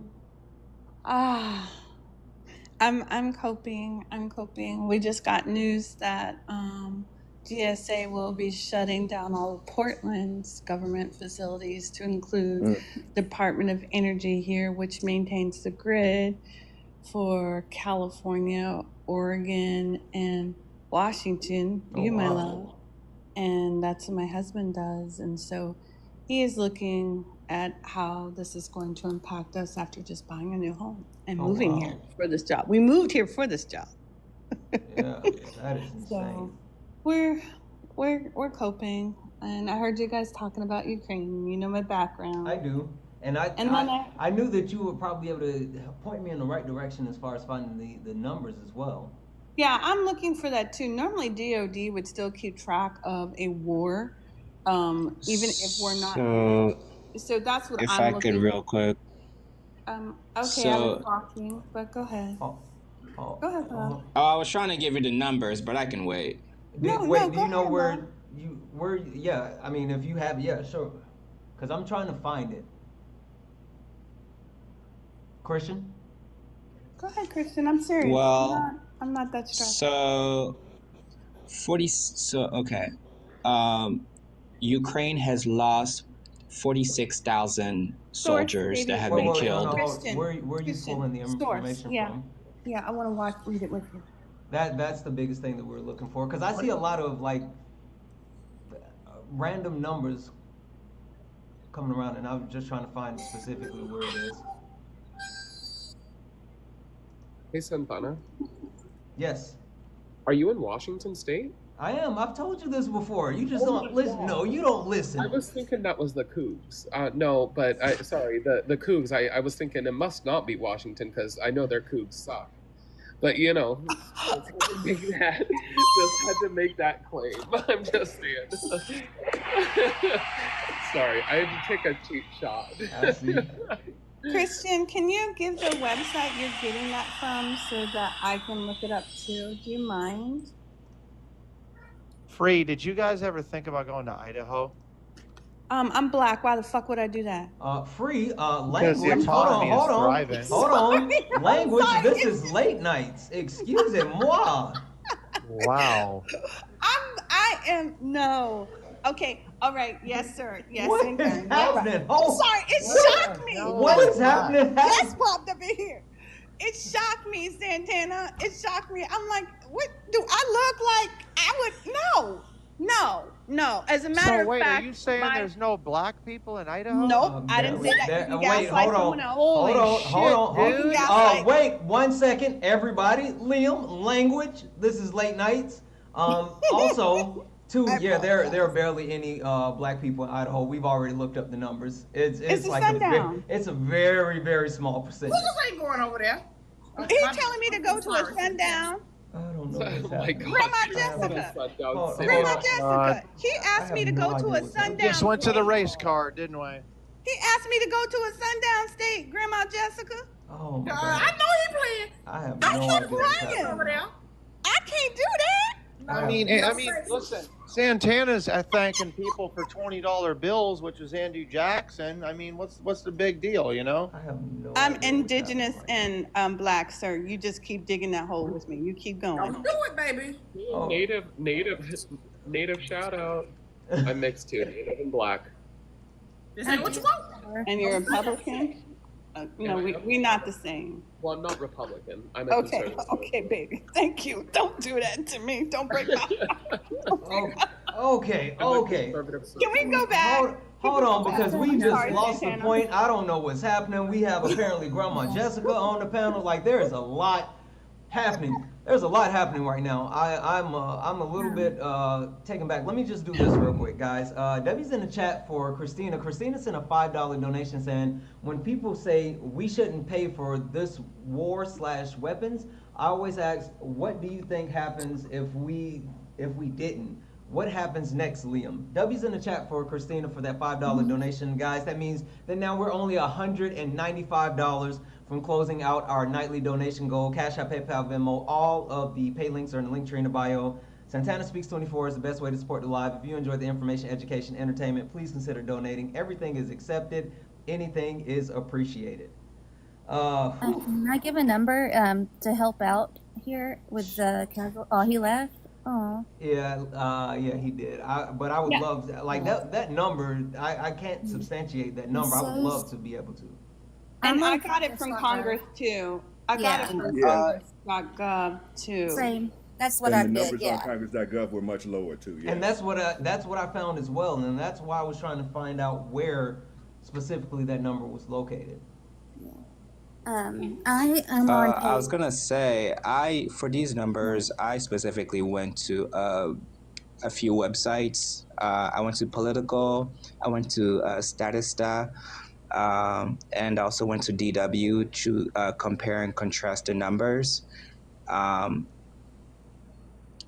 But those are the three websites that I've got those from: If you want, Political, Status, and DW. If you want, Santana, I can go to the Ukrainian embassy, and I'm sure they have numbers regarding the releases on how many have been unalived, and That would be a great source. yeah, And just you know, like the great thing source. that the thing that I'm really interested in finding, because I've been able to kind of see the Ukrainian numbers, the ones that like I don't know if it's just me and if it's just hard to get the actual accurate information, is the numbers on the Russian side. Yeah. That's Free. Check out the International Institute for Strategic Studies. I mean, I'm more conservative leaning, and you'll never get the accurate numbers from Russia. I can tell you that. Because Russian military casualties, and the officials said, are approaching 300,000. The number includes as many 120,000 unalivings, 170 to 180,000 injured troops. The Russian numbers dwarf the Ukrainian figures, which officials put at close to 70,000 unalived and 100 to 120,000 wounded. You also have to keep in mind that North Korea did send their soldiers over to Russia, so those may also be included in those numbers. Are any defected yet? That's what I was saying. I don't know. Why would I know that? That's what I'm saying. So wait. Yeah. So Shadow did give a great resource, and I use these folks a lot, and the government actually uses their research a lot. Mm-hmm. And this is this is the IISS. This is the IISS.org. Just to keep it short for you, IISS.org. Got it. And according to that, 172 Russian troops unalived and another 600,000 plus wounded. And that's on the Russian side. What did the Congress one? I don't remember. Was that the same as what Congress said? I can't remember. I just left that to go to IISS because it's one of my favorite. People cite them in the government when we're writing papers. We actually use this organization for sites, just like we do Global Institute of Peace. So this is a very good, very well known. Even military staff members use this organization. So there's a good relationship between them and direct government affiliates and on the ground kind of information with this organization. Very well. Got it. Let me hop down to Peyton real quick. I see Peyton has his hand up in the chat, and also he hasn't had an opportunity to actually speak. Peyton, the floor is yours. What's up, Santana? How you doing tonight? Good. How are you? I'm doing great, man. I'm gonna have to keep it down a little bit because I still live with my parents because I'm still in high school. Like I'm 18 and everything, but I still. I'm about to say, wait a minute, Peyton. Yeah, no. Wait, okay, just for TikTok purposes, what year were you born? April 3rd, 2006. I can go live myself, so. Okay. Hey, Santana, with all that bass in his voice, he's gonna have to cut some of that back if he's only 18. I know, right? What in the world is happening? Nah, but I kind of wanted to ask an unrelated question. It was about the, like, I didn't know if that was okay. It's about the like Trump's like addressing Congress. Sure, go ahead. So I really wanted to see like the Democrats take maybe a harder stance than maybe just having the signs. I feel like we kind of looked weak in there with us just being quiet after being told to be quiet one time. Like if they're gonna be cheering and screaming and everything after Donald Trump says a bunch of misinformation, I don't understand why we can't call them out for the misinformation and they can act like it's the truth, and like I just don't get it. I don't understand.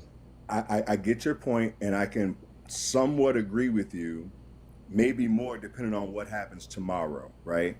For instance, the Democratic person that spoke after the speech or whatever, she was pretty good. The issue is professionalism, right? They did do their thing and they made a bunch of noise and acted stupid for a little while or whatever, and then they were, threatened with fines and being drug out by the sergeant at arms and all of that stuff, and they settled down. To me, what's more important is, do they start tomorrow getting on every media outlet they can, talking down the crap that we heard tonight? If they do that, then I can excuse what you deem as kind of weak tonight or whatever. But they've got to get out starting tomorrow and blast everything that was said. Does that make sense? I'm gonna push back on that, Hawk. I'm gonna push back on that, and not in the sense of like I don't agree with you. I don't think that the Democratic Party has the chops to do it. Well, again, that's what where I I said. am. It depends upon if they do it or not. That was my point, but I agree with that. But like I think that in Grandma Jessica, I would love to hear your thoughts on this as well. We need better leadership. Yeah, but I think that the actual Democratic Party not only has an issue with messaging, but even more than that, they're too nice. They're just too nice. Like they don't have they don't have the chops. But Grandma Jessica, This whole when they go low, we go high. It's ridiculous. Hold on 1 second. Grandma Jessica. Hello, baby, y'all. I'm Grandma the Truth in here, and I'm coming to spread the truth. The thing is, what you're asking for, you need to be, baby. You gotta start running for shit. Get their ass up out of here. They've been in here 60, 70, 80 years. Bitch, it's time to move them on. Now, if you go to runforsomething.net, they have mentors there that can help you run for something. And if you have live streams, baby, they can put money behind you and see what you're about. You gotta be the change that you wanna see. You want them to say something, you say something. They have states that you can recall your representatives and your senators, and you can get petitions and pull their ass the fuck up out of there. Grandma Jessica. I'm sorry. I'm so sorry, Santana. Grandma come from the old age, baby. Okay, I'm so sorry. You know what? I heard this new stuff y'all got going on. I'm working on it. Hey, Jessica. The new stuff that y'all into. You can recall your representatives and you can recall your senators in about 19 different states. And I'm gonna make a quick video about it tomorrow. But you gotta be the change you want to see, baby. You want them to say something, you say something. You know what I'm saying? Jessica. What's up? What's your name? Who is that? This Peyton. Peyton? Yes, ma'am. I'm running in 2026. You running for what? Where you at? What city you in? I'm in Tulsa, Oklahoma, ma'am. You know what? That ain't too far from you, girl. I know some people. You running for something local, Peyton? Hold on. Yeah, I'm running. You a Republican or you a Democratican? Oh, I would never be a replicant. Okay, baby. Well, I can rally my people behind you if you're running for the right reasons. I gotta do my research on you. But Peyton, if you're running for the right reasons, we can stand behind you. Well, can I tell you one of the reasons I'm running real quick? Yeah, of course. Come on, baby. Tell me what. So one of the things I'm real passionate about is homelessness, and Tulsa has a really big homelessness issue, and I really want to get more housing projects built in Tulsa and more affordable living for our community, so I can really just have the quality of life in my city get better, and then start moving on to the state level and make sure my state's doing good, and then eventually I want to move up in government to the federal level, but I need to start early though, so I'm starting as soon as I can. Well, Peyton, you make sure you keep doing it for the right reasons. Of course. You need to level up. They're gonna offer you money to do the bull crap. And I won't ever take it. Okay, and I just want you to always sometimes go back and reflect the why you got in it in the first place. To help my people. Right, and the mission is always important. It's easy to get caught up in the people around you, the yelling, the screaming, the money can be blurring. Your wants can distract you, but always go back to your why you got into it first, and and be authentically you, and you will always thrive. Okay, and you got a voter or a supporter in me, and the people that I need to push back on that. I will push them towards you, Peyton. Push back on what? Baby, I got you. Hold on. Peyton, when you're ready to go to federal, contact me. Like, I can help you with the internship process. I can almost help you once this administration is out, and God help us if we survive it. I can help you to almost guarantee get you a job interview. Okay, let me follow you real quick. I did the government for 20 years, and one of my things that I wanted to live, I wanted my legacy to be, is how many youngins I brought in, how much new brain thought process I left behind. How many interns I helped convert to permanent employees? How many people that I got in fellowships? That was my legacy. That's what I wanted to leave behind. Now, granted, I need to know more about what your field is and all that stuff, but I can, Department of Commerce, Department of Transportation, Department of Energy, Department of Commerce, DOD, USAID, Department of State, and CIA. You just let me know, and I will help you with that resume. I will help you with that fellowship. I will help you pick out what you need in college to nail it. I will make sure you succeed with all my heart. You just let me know. I got your back. Yes, ma'am, I will for sure. I just followed you, so.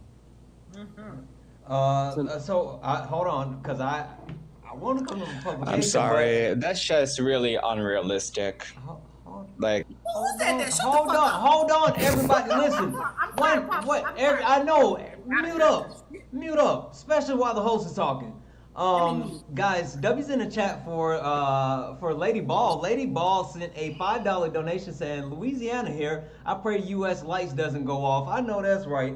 W's in the chat for Lady Ball, who sent that $5 donation. Guys, that means that now we are only $190 away from closing out our nightly donation goal. Cash App, PayPal, Venmo, all the pay links are in the link tree in the bio. Santana Speaks 24 is the best way to support the live.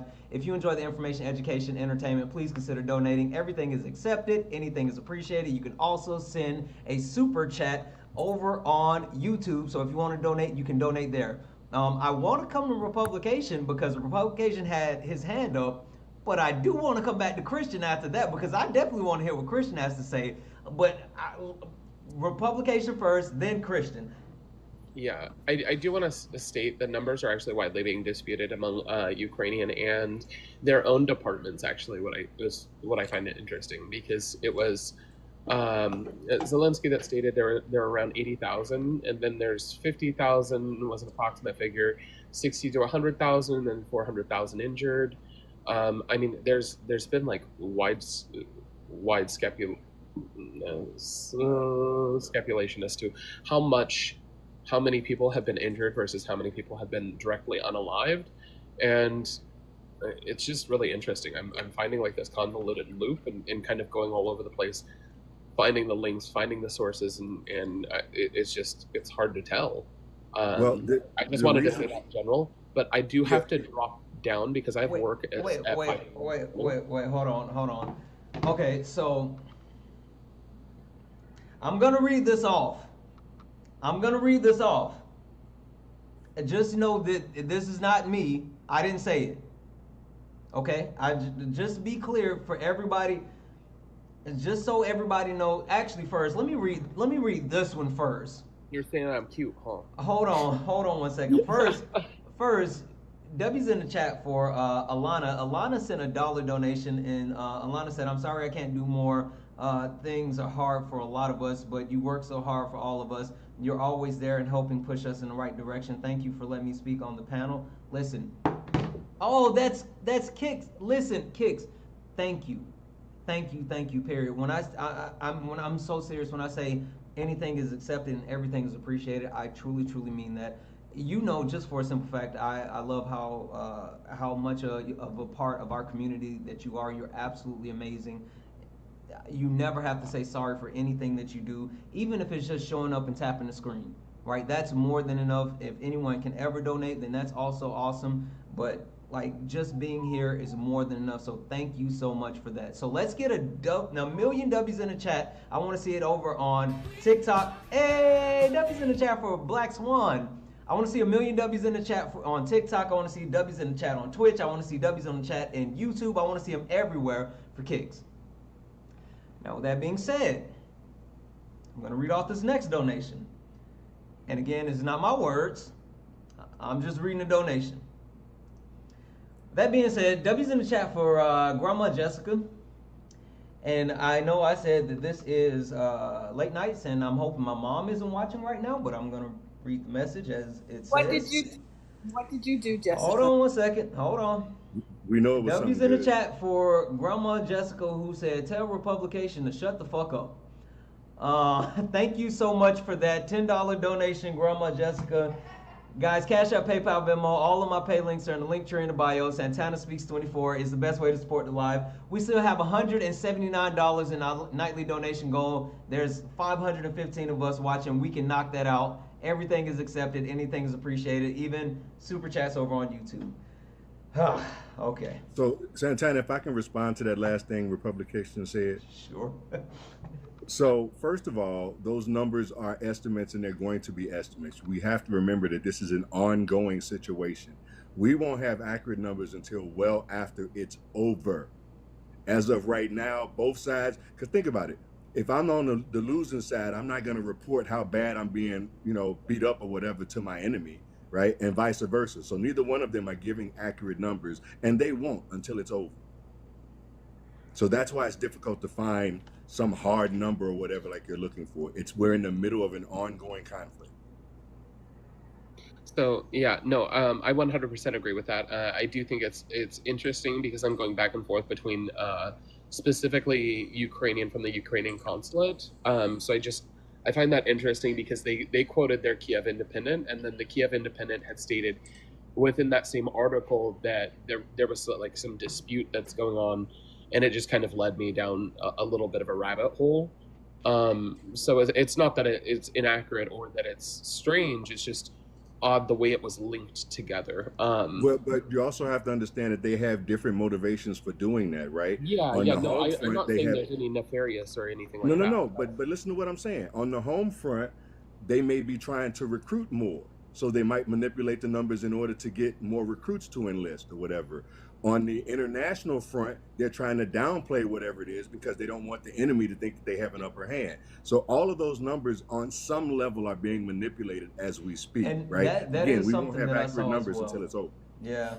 And I do want to say, Jessica, you're not my type, hon. You're not the right. I don't think you're hurting her feelings with that, Republican. Let's just say you're missing a few appendages, but honey, I love you too. It's okay. It's okay. I send my love. Okay. Santana, we'll have to get some. We'll have to get a beer. We'll have to get a beer sometime. Yeah. If you ever find your way up in Washington, I'll send you a message. Absolutely. Telling you more about the location, but I ride quite frequently my motorcycle down to all over the place, but hoping to get out more this summer. So absolutely. Summertime in the Pacific Northwest is absolutely the most it's amazing. magnificent. So I appreciate you guys. W's in a chat for Late Nights with Vegas, who sent out 5 subs. Holy smokes, thank you so much for that 5 subs. And also, guys, W's in the chat for Chi kind of co-signed this one, Republication. Chi said period from Grandma Jessica. Thank you for that $3 donation. Thank you for coming up, Jessica. Have a good one, Jessica. Nice seeing you. Your wig's traveling. It's traveling just a little, but have a good night. Have a good one. He's supposed to be flexible, just like me. It's in the gray zone. It's in the gray zone. Oh, please. I plan not to test that theory, okay? You won't have a chance, baby. I'm sorry. Not sorry. W's in the chat for Jordan for the Galaxy. Thank you for the Galaxy. Okay, all right. Let's bring it back in. Also, guys, again, now we only have $176 in the nightly donation goal. Cash App, PayPal, Venmo, all the pay links in the bio. Peyton, you had something that you wanted to add. Oh, wait. No, hold on. Because we forgot. Listen, all that, and we forgot. We didn't forget. Oh, I forgot for a second. The floor is Christians. Christian, you call BS. Christian, the floor is yours.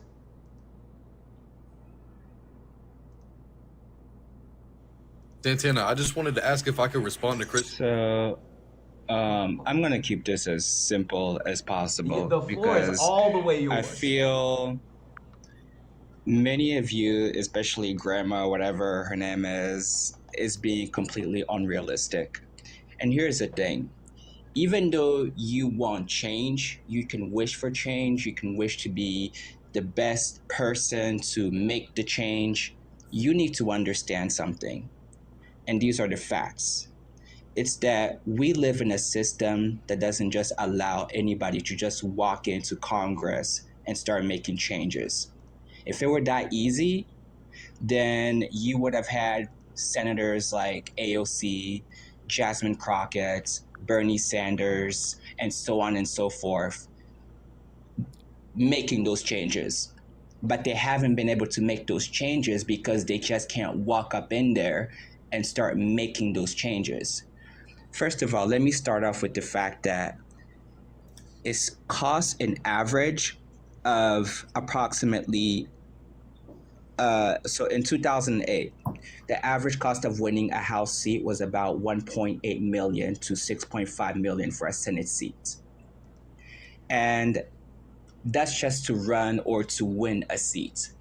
And then if you start adding things like running in districts that are, let's say, that have an incumbent that has been in that seat for years and years and years, I'm talking decades. Like you have senators like Mitch McConnell who have been in their seats for years.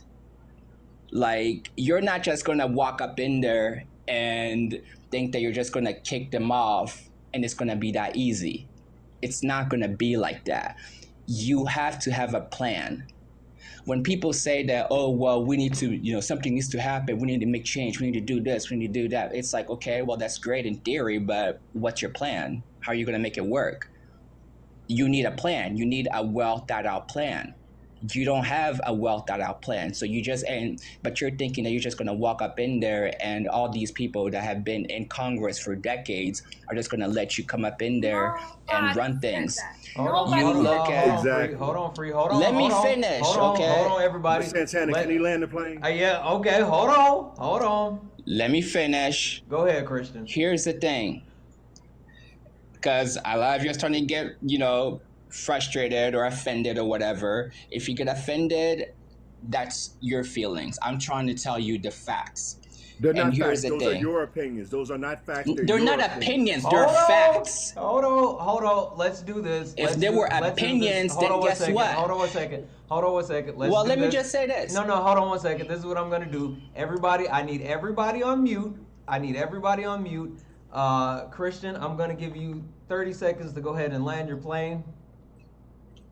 Here's the thing. Bernie Sanders has been in Congress and is one of the most popular senators in ever, okay? He's one of the most popular senators, and he has not been able to make the changes that people agree upon because we have a problem with our education system. We have our problem with redlining. We have a problem with people just not even knowing basic things like what tariffs are. People are like literally Googling, can you change your vote after the presidential election? People are just not educated enough. Absolutely. Okay. I know everybody wants to say something. This is a bigger problem. Right. I know everybody wants to say something. I see there's 1 million people lighting up in the box that's trying to come up. I know there's a lot happening. First and foremost, Peyton. Peyton gets the first right of passage because, of course, this was directly to Peyton. I know Grandma Jessica wants to say something. I got to read off this donation. Like, there's a lot happening. So, Peyton, you first. Christian, let me let you know something. Let me learn you something real quick. Money is not the issue. I promise you that. You don't ever have to come at me about money being the issue. Money will never be the issue. Another thing is, you said that I'm not just going to walk into Congress. Of course I'm not. I'm 18 years old. I have my whole entire life ahead of me to walk into Congress. How do you think they got into Congress? That might have been the most... Y'all know what I mean. Like, I don't want to get you banned, Santana, so I'm not going to... But, man... Okay. Hold on one second. W's in the chat for Heather. Heather sent a $5 donation. And again, not my words, just reading off the message. W's in the chat for Heather, who sent a $5 donation, said, tell Christian that no one said anything about it being easy. The least helpful thing that to be is a doubter. Peyton, you can do it. We all got you. Guys, W's in the chat for Heather for that $5 donation. Appreciate that.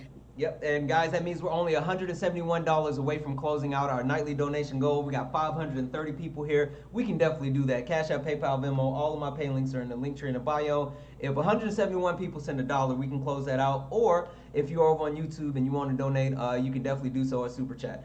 Grandma Jessica, you first. I just want to say to Christian, you talk a little bit articulate, like you know what's going on, but then you're like, Jasmine Crockett need to do this, and then you'll see, what do you expect them to do? What do you want to do? It's like you guys forget about checks and balances. It has to be a vote. They can't just the two of them vote on something and then everything is going to be the fucking chain. Right? I'm well aware Then you of voted that. against you. I let you talk when it was your time. I didn't interrupt you. I didn't come off mute. So please, stop it. No, continue, go on. Well, be quiet then, baby. Be quiet, baby. Respect your elders now. Now. Well, then finish. Hold on. Could you please be quiet, sir? Go ahead, Grandma Jessica. Please be quiet, sir. I'm asking you nicely. This was my life. I'd say something like ST, whatever. My thing is, you voted against your own interests, and you're like, what are you supposed to do, baby? You sound like you're more a part of the problem and not the solution. You're voting against your own interests, and you think one person is supposed to change something or save you. You got to be a part of the solution. And that's all I got to say, because the things that I want to say. And hold on a second. Nah. Because how am I? No. I didn't interrupt you. You got to let the next person be able to speak, sir. Okay, hold on. So let's do this. W's in the chat for Justin. Justin sent a $10 donation, said just tuning in, but it seems like an active night. Justin, you have no idea. Like none. This just took like a heel turn. Like this is, we weren't even here, but it's super interesting. But W's in the chat for Justin for that $10 donation, guys. That means we're $161 away from closing out the nightly donation goal. Now, Free, I know I gotta come to you. I want to come back to Hawk, Lola. I want to get everybody in, but to be fair, that's been 2 people in a row. I do want Christian to have an opportunity to get a quick rebuttal in. And then I want to go around the panel to the rest of the people. Go ahead, Christian.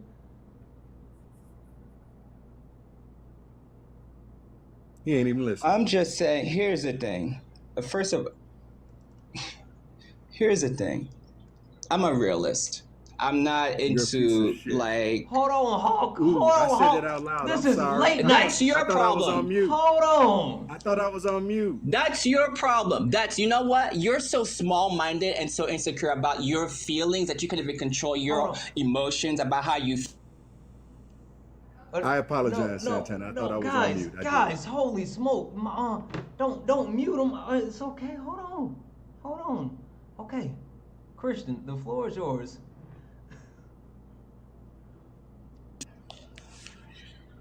Here's the thing. I'm not worried about how he feels about me, because your emotions and how you feel about me, that's a you problem. That's not a me problem.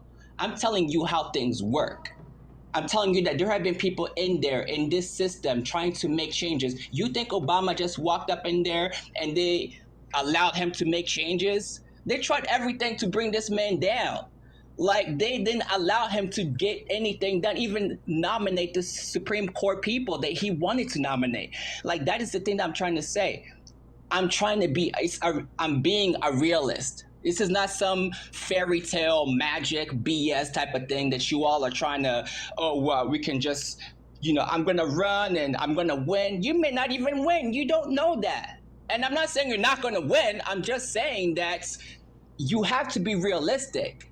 Good things may happen, but bad things may also happen.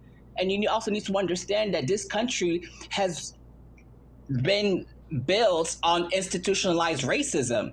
You have sexism, racism, all types of bigotry. Like, you have people like Maxwell Frost, who they can't even, whenever they try to say something to help the American people or what people are thinking about, they face consistent racism because the older people that have been in Congress are basically trying to put them in their place or trying to check them. If you can understand that this system has people in there that it's going to take a lot of pushback, it's not just going to be like one person, it's going to be like a group effort. Okay. Then you don't get it. I'm sorry. I don't know what to tell you. Like, this is going to be like, it's not just a one person thing. Okay. It's going to take time, and it's going to take a lot of people and a lot of effort. Okay, perfect. Hold for a second. Hold for a second. All right. Let me read these off real quick. W's in the chat for Chichi, who sent a $2 donation for Christians Anger Management Fund. W's in the chat for Lady Ball, who sent a $3 donation saying, Santana, this is interesting. Got to work at 7 a.m. Good night. Good night, Lady Ball. Again, quite an unexpected turn. W's in the chat for management, which I have no idea why you can just text me or something. I don't know.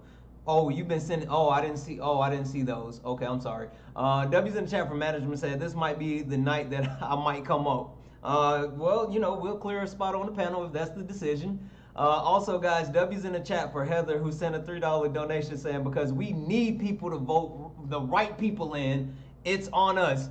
W's in the chat. W's in the chat for the donation from Heather. Also, W's in the chat for Grandma Jessica, who sent a $5 donation, said we will be a part of this motherfucking group then, beat. Whoo, guys, okay. It's a lot going on. It's a lot going on. Guys, Cash App, PayPal, Venmo, all the pay links are in the link tree in the bio. We only have $147 to close out the nightly donation goal. Everything is accepted. Anything is appreciated. Free. The floor is yours. Okay. Most of the people on this panel know that I'm a realist. So I'm going to call it like it is. Half of us on this panel been on this earth longer than you. You think we don't know You think we don't know that we're not black? You think we don't know that there's not oppression? I just did 20 years in the federal government. You don't think I was reminded of it every day, that I'm a female, that I shouldn't be in this field? And in the military, you don't think I freaking heard it? I heard it every freaking day. But the difference, brother, is that, like Jessica said, if you're listening, she said exactly what you said. She said it's a team effort. She literally said that. This is how thorough I am. I take freaking notes when people, that's a bill too, but I take freaking notes when people are talking. You have a listening comprehension issue. And how far did I get Kamala Harris? Hold on one second, Christian. Hold on. I'm about to compliment you. You have a listening comprehension issue because you're so passionate. I sense your passion, but you're so passionate, you're talking in your head when you should be listening to what people are saying. She literally said, we got you. I don't think you're just listening. Christian, I understood I interrupted you one time, but you will not claim my time. I reclaim my damn time. I reclaim it. Reclaim your time. Continue. Come on. Do I need to do Miss Rachel? Breathe, steady, petty. Do I need to do Miss Rachel? Okay. So when you talk about people coming into Congress, I just gave him the freaking steps to how to get there. Half of these people, when he said he wanted to run local, half of these people ran local first. You take small increments so that you gain the experience, so that you build up the repertoire, so that you get the sponsors behind you, so that you get the power to step with your best foot forward. Sure, he may fall, but that doesn't mean he can't run again and again. Let the brother dream and let us support him as a group. And my last part. You act like dumb people can't vote. Dumb people procreate. Dumb people vote. It is about Bernie Sanders does not have the power that he needs because people are not voting in enough blue to give him the backup he needs. Obama could have got more done because we as citizens did not vote enough people in to give him the blue that he needed. This is about us just as much as it's about them. So when we can see dumb people come out and vote, we can have smart people come out and vote and help pay. That's all I'm saying. We already know what you're talking about. We lived it 20 years before you. I'm freaking 45. You act like I don't freaking know. Please, youngin', bring it down a notch. We know. We don't need a reality check on our blackness. We know. That's all. I didn't even curse, Santana. I didn't even curse. Ooh, okay. Hawk. Okay. First and foremost, in all sincerity, especially for you, Santana, because I know your platform, I do apologize. I seriously thought I was on mute, and you know I talk to myself. It So happens to the that's best where that of came us. from. Yes. So, but I want to echo everything that Free just said. First and foremost, we all know it's not that you were wrong in some of your premise in talking about all of the issues and problems that we have, but I've known about those problems for the last 50 years, right? So don't get it twisted. We understand that. That's actually the issue. The third of Congress that is the real problem are those old fogies that's in there, whatever. They've been in there since I was in high school, right? So trust me, we understand that issue. But just like Free said, Jessica had already told him it was a team effort. Free was in the middle of providing her own support when you jumped in and said what you said. So it's not like we don't get it. Besides the fact that the young man has told us he's 18, he's got 7 years before he can even run for Congress, right? But those 7 years, he can be getting experience at the state and local and county levels. We all understand that, right? So those things are not an issue. What the biggest issue, and one of the reasons why I had my outburst, you sound like you have an attitude, and you sounded like you're chastising us and everything else. And there's more experience in at least 4 or 5 of us up here, whatever, than you could probably ever imagine. And you just pushed all of that to the side, and you have all the answers. And that attitude alone and the tone of your voice is kind of what set me off. So even to you, I will apologize because I'm usually better than that. But we don't need the attitude. What we need to do is to be able to come together and figure out how to help young people like Peyton. I've been saying this for years, right? In order for us to get them old fogies out, we've got to go out and find the young people that fit the bills of what we want, and then back them and support them and get them in the office so that they can eventually get into Congress, in the senatorial seats as well as the congressional seats, right? That way we then have people in office that know that they're there because we put them there and know that we can take them right the hell back out and they will do the things that we want. So we're looking for people like Peyton. And on that, I'll land my plane, Santana. All right. Let me read this off, and then I want to give Christian the floor again, because again, I want to let Christian speak. I also want to get to Lola. I want to get to Omega. I want to get to Stacy. Is that how you say Stacy? Stacy? Yeah. Okay. All right. W's in the chat for Peyton. Peyton sent a $1 donation to say, I do think that I won't be the person to break through the corrupt system. It's in quotes, corrupt system. I know I'll succeed because I know what I want is to help people in the most need. And then also, because he said something else, also said, oh, and can I tell the panel how much I appreciate everyone for their support? Absolutely. Peyton, I mean, wait, do you have to go? Or are you okay? All right. Well, we're gonna come back to you. Listen, the floor is still gonna be yours. Also, guys, W's in the chat for Kicks, who sent another $1 donation to say, I have to be sure that I heard this. To tell me, it's a feeling that to me, it's a feeling he's being cynical for the style to act superior because he's so real. Oh, I get what you're saying. So, okay, I get what you're saying. All right, I get what you're saying.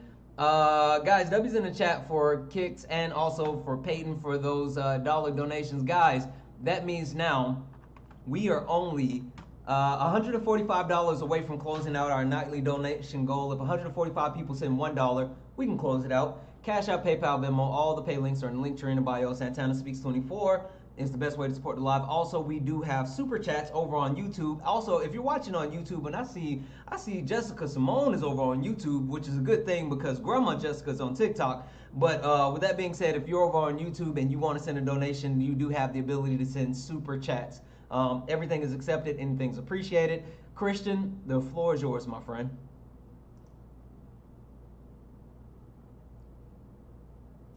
Can I just say we love you, Christian? Just tone it down. That won't necessary. Here's the thing. I'm not here to make any of you feel any type of way, okay? I'm here to say what I need to say, and how you take it is how you take it. My intention is never to make anybody feel disrespected or feel angry or feel like I'm disrespecting them or whatever. I say what I say because I need people to understand. And I'm sure and first of all, some of you mentioned that I'm attacking your blackness or I'm attacking you guys. First of all, I'm not attacking any of you guys. Like, I don't even know you guys. That's the first thing that I just find kind of funny. It's like, I don't even know y'all. Like, how am I, like, why would I attack you? I don't know you like that. I've never met you. What I'm saying is that this country has a lot of problems. And you, whether or not Peyton knows it or not, and I'm well aware that he's still young and he still needs to get the experience and all that. But I like to be real and upfront with people, because when you tell people and you're upfront, especially if someone who is young or someone is trying to get into a certain field that, you know, they obviously are eager to make change and they want to make change and they're just ready to go and get up and get going and they're excited. You got to like be for real with them. Like, that's what my parents did with me. Like, you know, I understand you want to make changes. I understand you want to make things happen, but you have to be prepared to be disappointed. You have to understand that sometimes this is how people are. Here's like, and the thing is, that's literally all I'm trying to say. But the thing is, you all are taking it like I'm attacking you or like I'm personally, like, I don't even know y'all. Like, I don't know you. Like, I just met you all. Like, I'm not, like, if you feel like, first of all, everything you all said, like, I'm not sitting here getting offended about it. Like, I'm listening. I've heard what you said, and that's that. I'm not offended about it, and I would expect the same from you guys. That what I say, that you take it as me just trying to say my part and not be offended about it. So I'll just leave it at that. All right, perfect. Hold on one second, guys. W's in the chat for Annex. Annex sent a $5 donation to say bing bong, bing bong. Guys, that means that we only have $140 left in the nightly donation goal now. Cash App, PayPal, Venmo. All the pay links are in the bio. I know that we have a couple of people that have their hand up. I don't know what happened to Lola. I was gonna come to her as well. Can I say one more thing when you get that break, Santana? I just want one more thing. Okay, let me grab one of the new people real quick, and then I'll come to you. Okay. Stacy, what would you like to add to the conversation? Okay, sorry, I've never been on one of these before. I just wanted to say, he said he wanted to start in Oklahoma at the city level. It doesn't take as much to do the city level.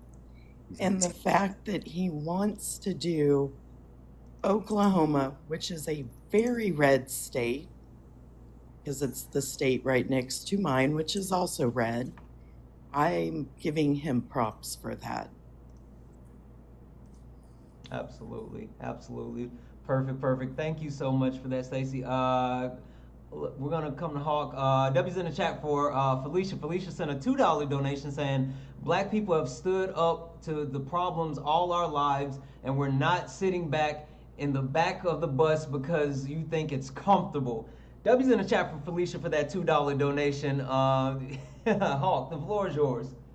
Yeah, Kristen, just so you know, I also taught for 15 years, and one of the classes I taught my students was the difference between hearing and listening. And you made a comment about you just came up to say what you got to say or something like that or whatever. Words matter, and when we speak, we want to be heard. We don't want to just blast out stuff, whether or not with an attitude or not. But unfortunately, and maybe you don't realize it, but you put it out with an attitude, and when you do that, people tend to tone you out, right? When I speak to people, I'm trying to educate them. I want to be heard. So I say it in a way that I know they will accept what I'm saying. They might not agree, but they'll actually hear what I'm saying and be able to accept that, and it'll give them something else to think about. When you just talk down to people and use a certain rhetoric and a certain tone or whatever, you get tuned out and you're not heard. So everything that you just did, you just wasted your time, right? And that's just a little, something for me or whatever for you to think about. If you have a message, great, but you want to put that message out where people will actually hear it. And right now, I think you've alienated the majority of the chat, right? Because of the tone in which you said what you said and the attitude behind it. If you get rid of that tone and that attitude, maybe they'll hear you. That's the issue. Okay, Santana, that's all I got. Okay, Christian, I want to come back to you to give you the floor for a moment, and then I want to come to Omega.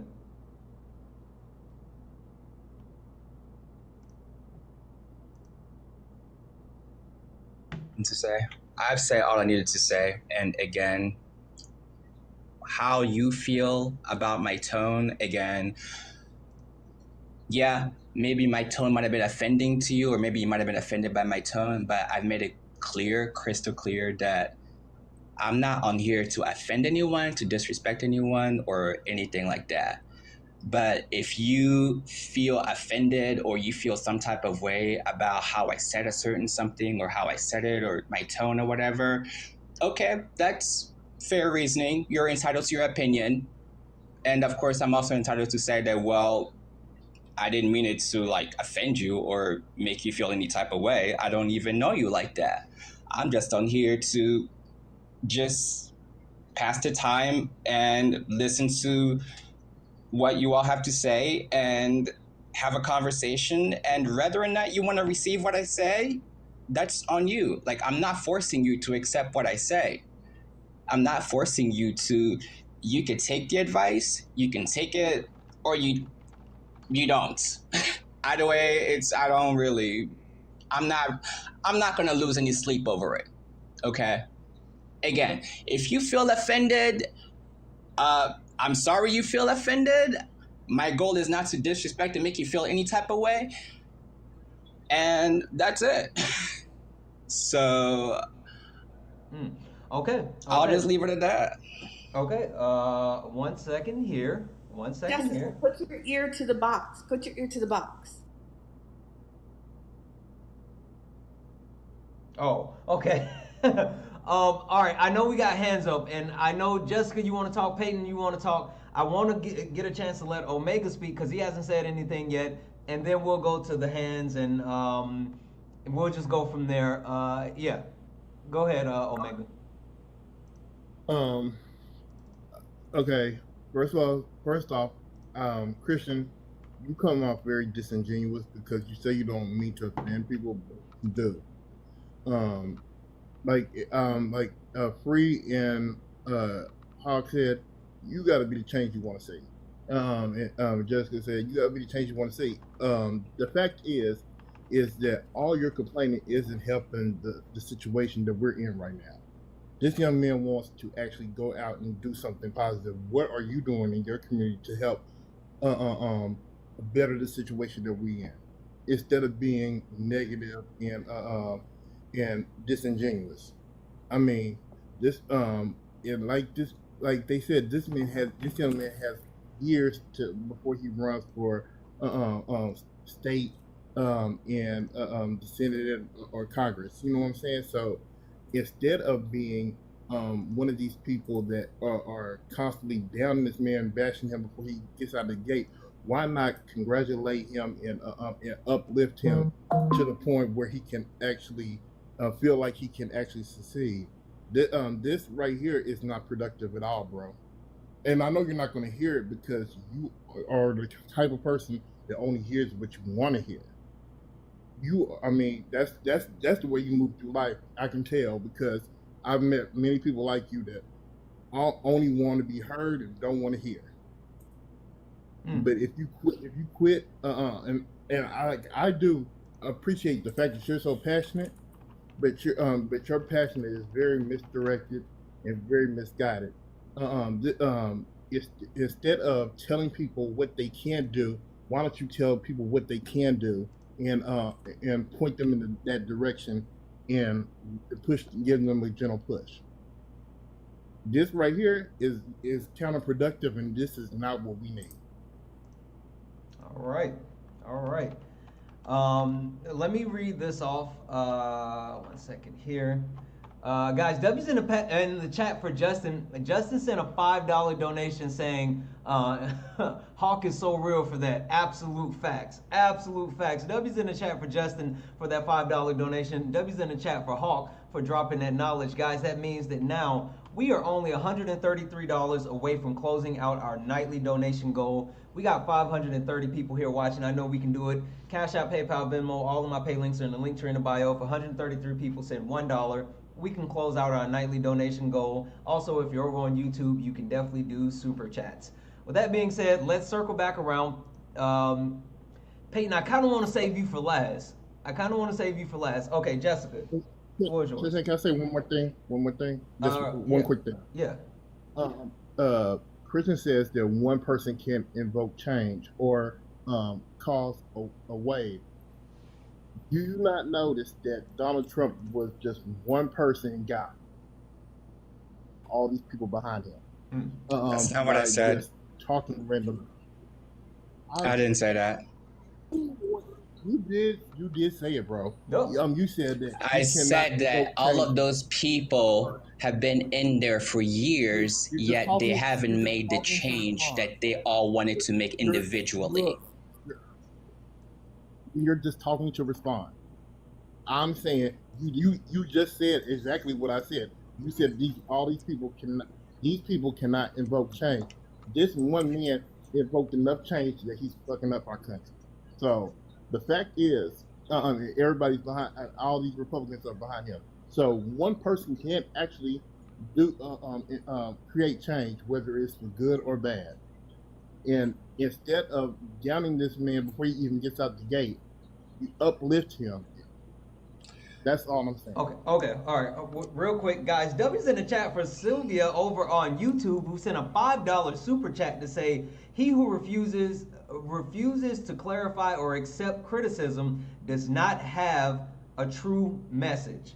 W's in the chat for Sylvia for that $5 super chat. Thank you so much for that. Also, guys, W's in the chat for Carla, who added $3 to the nightly donation goal and just sent the $3 for the donation goal. You are absolutely amazing, guys. We're only $130 from closing out the nightly donation goal. Cash App, PayPal, Venmo, all the pay links are in the link tree in the bio. Grandma Jessica, the floor is yours. Baby, before Grandma get out of here, because you know she got to go to sleep, I automatically wake up at 4 o'clock in the morning.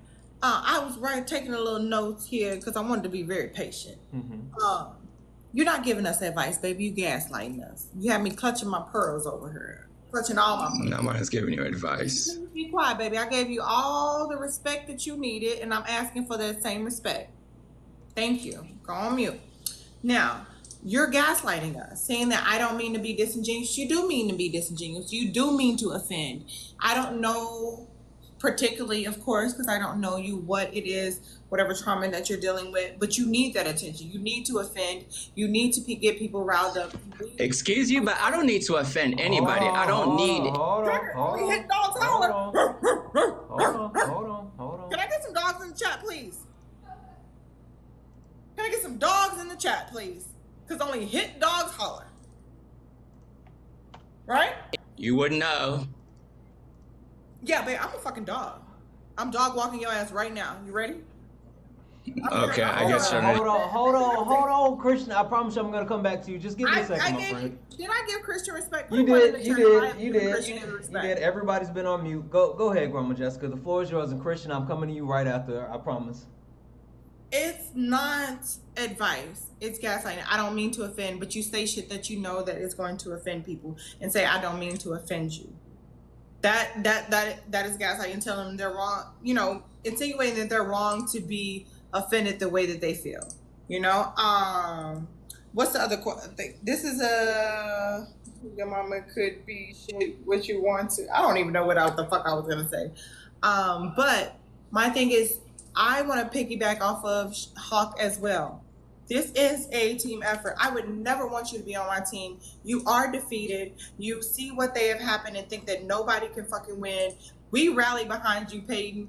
You can do that shit. You fucking go for it. You get the experience. As you continue to grow, your team will continue to grow. We will be behind you, and you can win. Anything can fucking happen on any given Sunday, and you can win. You do not want people like Christian on your team to say you will never win because this, you don't have no money, you don't have that, because this is what they've seen before. But even Kamala Harris said, don't think that it's impossible because you've never seen it done. You can be the thing that we have never seen done. We've never seen the internet before, but then 20 years ago, all of a sudden it popped up, and we had cell phones. We were all talking on a regular phone, clicking over, but then all of a sudden you can walk around with a phone. Your reality, your perception can become reality. So you continue to work hard, you continue to learn, you continue to be the change that you want to be and that you want to see, while people like Christian can sit up here and talk about it and talk down on people who are actually doing the fucking work. And we will continue to stand behind you. That's one thing. And let me see what else I have for him. He's defeated already. Don't even worry about him. And the way he's tap dancing behind Donald Trump, we don't even really care. And then you need to figure out your own fucking trauma, Christian, and see why it is that you want to piss people off or spread that the miserability or whatever the fuck you're saying. You know, grandma, baby, these new words y'all got going on, okay? And see why you need to tell people that they can't do shit because you've never seen it done. And with that being said, grandma got to go to sleep because I will be up at 5 o'clock. Santana, you keep doing that good work that you be doing and having these great panels, late nights in Santana. Keep sparring with the dummies as well. And I love everybody on this panel. I appreciate you, Peyton. You do your shit. Free, you keep advocating. Hawk, you keep speaking your words. Omega, you know I love you and I fuck with you. And Stasia, you as well. Good night, babies. Good night, Jessica. Good night. Good night, Grandma Jessica. W's in the chat. Love y'all, Grandma babies. Jessica. Get your rest now. Drink your water. All right. Let me read these off real quick, and then I'm going to give Christian the floor. And then I know Free, you want to speak, Peyton, and everyone. Let's do this. W's in the chat for Justin. Justin sent another $5 donation saying, damn, Christian really thinks that he has to say it. Hold on. Christian really thinks what he has to say is more important than anyone else with how much he keeps interrupting. W's in the chat for Justin for that donation. Also, W's in the chat for Jeremy. Jeremy sent two $5 donations to say this is for Christians specifically, but to seek first to understand before being understood. W's in the chat for Jeremy, who sent two different $5 donations. Guys, that means we're only $110 away from closing out our nightly donation goal. Cash App, PayPal, Venmo. All the pay links are in the link tree in the bio. We can definitely close this out. Also, we can do super chats. We're going to open up the floor. Christian, the floor is yours. Free, Peyton, you know what? Have at it.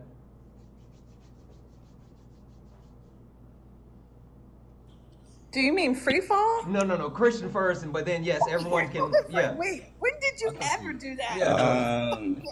Yeah. Christian first. Listen, Go ahead, Christian. I don't really have anything to say. Listen, if y'all offended, y'all offended. There's nothing I can do about that. Your emotions are your emotions. Hey, they're not mine, okay? Christian, I'm not sitting here cursing you out. Christian, you have said the same thing every single time somebody has said something. And guess to you. what, You have though? said the exact same For some thing. reason, you you have all no want to play the substance. victim. You bring no substance to this I'm not conversation. I trying hope to you know have that. substance. We Excuse you, know. I'm not trying to have We know. substance. We Wait, know. You hold on, act wait, like you're I'm not- trying to be We on know. here trying to pretend to be someone I'm not, or trying to like Wait, Dude. did you just say you're not trying to have any substance in the conversation? No, I'm not trying to force you all to take what I say. You either take it or you don't. If Christian, you what don't does like it, you substance don't mean? like it. If you Yeah, like Christian, it, what you does like substance it. mean? Nobody What does is substance forcing you mean? to like Christian, or what does not substance like it. mean? That's the thing. You all are so offended with what I'm saying. Meanwhile, everything else you guys have said, I'm like, okay, that's the way you feel. If that's the way you feel, cool. I don't care. That's how So you why are feel. you I'm up not here if gonna you don't lose sleep care? about it. Why are you up I'm here if saying you I don't care? take it personally. That's what I'm I saying. know, I don't take but it why- personally. But you all but are no one- taking it so personally. You're like, oh, you like you keep attacking everybody here and blah blah blah. Like, listen, Christian, you haven't if you insulted feel the me. way you feel, your emotions are your emotions. Christian, Figure it out. It's not my Christian, issue. Hold on, Peyton. Okay? Christian. I'm not here insulting you all, cursing you out, telling you all you're like, I'm not here like cursing all you. Like, I'm not doing that. Christian. Okay. But you all not, are trying to play this victim mentality thing, and it's like, dude, I don't even know y'all like that. Language somewhere else, because you have not insulted us. You have not played any kind of role in insulting us. We're just letting you know you lack tact. That's all. And you go, wait. And I'm okay with that. Words incorrectly. I'm okay with that, dude. Listen, if you want us to be able to receive your message, you at least should grasp vocabulary words correctly. That's all I'm saying. Because maybe you say stuff and that's not even how you mean for it to be interpreted. It is not about necessarily us getting insulted. It's about how you want your message to be received. And if your message is so encrypted and coded that people can't understand what the heck you're trying to say, you're going to miss them. And let me ask you this. Christian, what have you accomplished in your life? What have you accomplished? I have accomplished plenty of things, and I'm not here to tell you anything about my life because that's none of your damn business. It's my business. Look, I'm not okay, like I didn't come on here to tell you all about my personal business because my business is my business. Your business is mine. All right. Let's. I know I said. Hold on. I'm just saying it's none of your business. Hold on. I know I said let it go, but I want to pull it back just a little bit. I just want to pull it back just a smidge. Everybody breathe. Half a second. Hey Santana, I can lighten all this up with one quick little thing. Mm-hmm. Everybody that gave me gifts, I love you. Thank you so much. Mm-hmm. And by the way, this is my backup account. So everybody that followed this account, please follow my main account, which is Hawk. The ad is Master Gunnery Sergeant 2005. I appreciate the hell out of y'all. Also, guys, W's in the chat for Heather. Heather sent a $5 donation to say, I can't with this guy. No one is offended. You're just insanely annoying. Santana, please give Peyton the floor and take it to Christian's microwave. Yawn. We're going to give Peyton the floor. I promise you, Peyton is definitely going to come back. Also, guys, W's in the chat for Justin. Justin just sent another $5 donation saying everyone literally is trying to help Christian, and Christian just thinks that everyone's getting insulted. W's in the chat. Nah, I don't need anybody's help. Christian, hold on. I'm good. Good night. Okay, hold on. Don't run. Anyway, W's in the chat for Justin for that $5 donation. Also, guys, W's in the chat for Avery. Avery sent a $2 donation saying, I just want to say, Christian, at no point in history has anyone made a positive change by sitting down and accepting the change can happen. You say it like it's unlikely that people will change, but it's far more likely that they can change when we make things actually happen. W's in the chat for Avery for that donation. Guys, that means now we're only $98 away from closing out our nightly donation goal.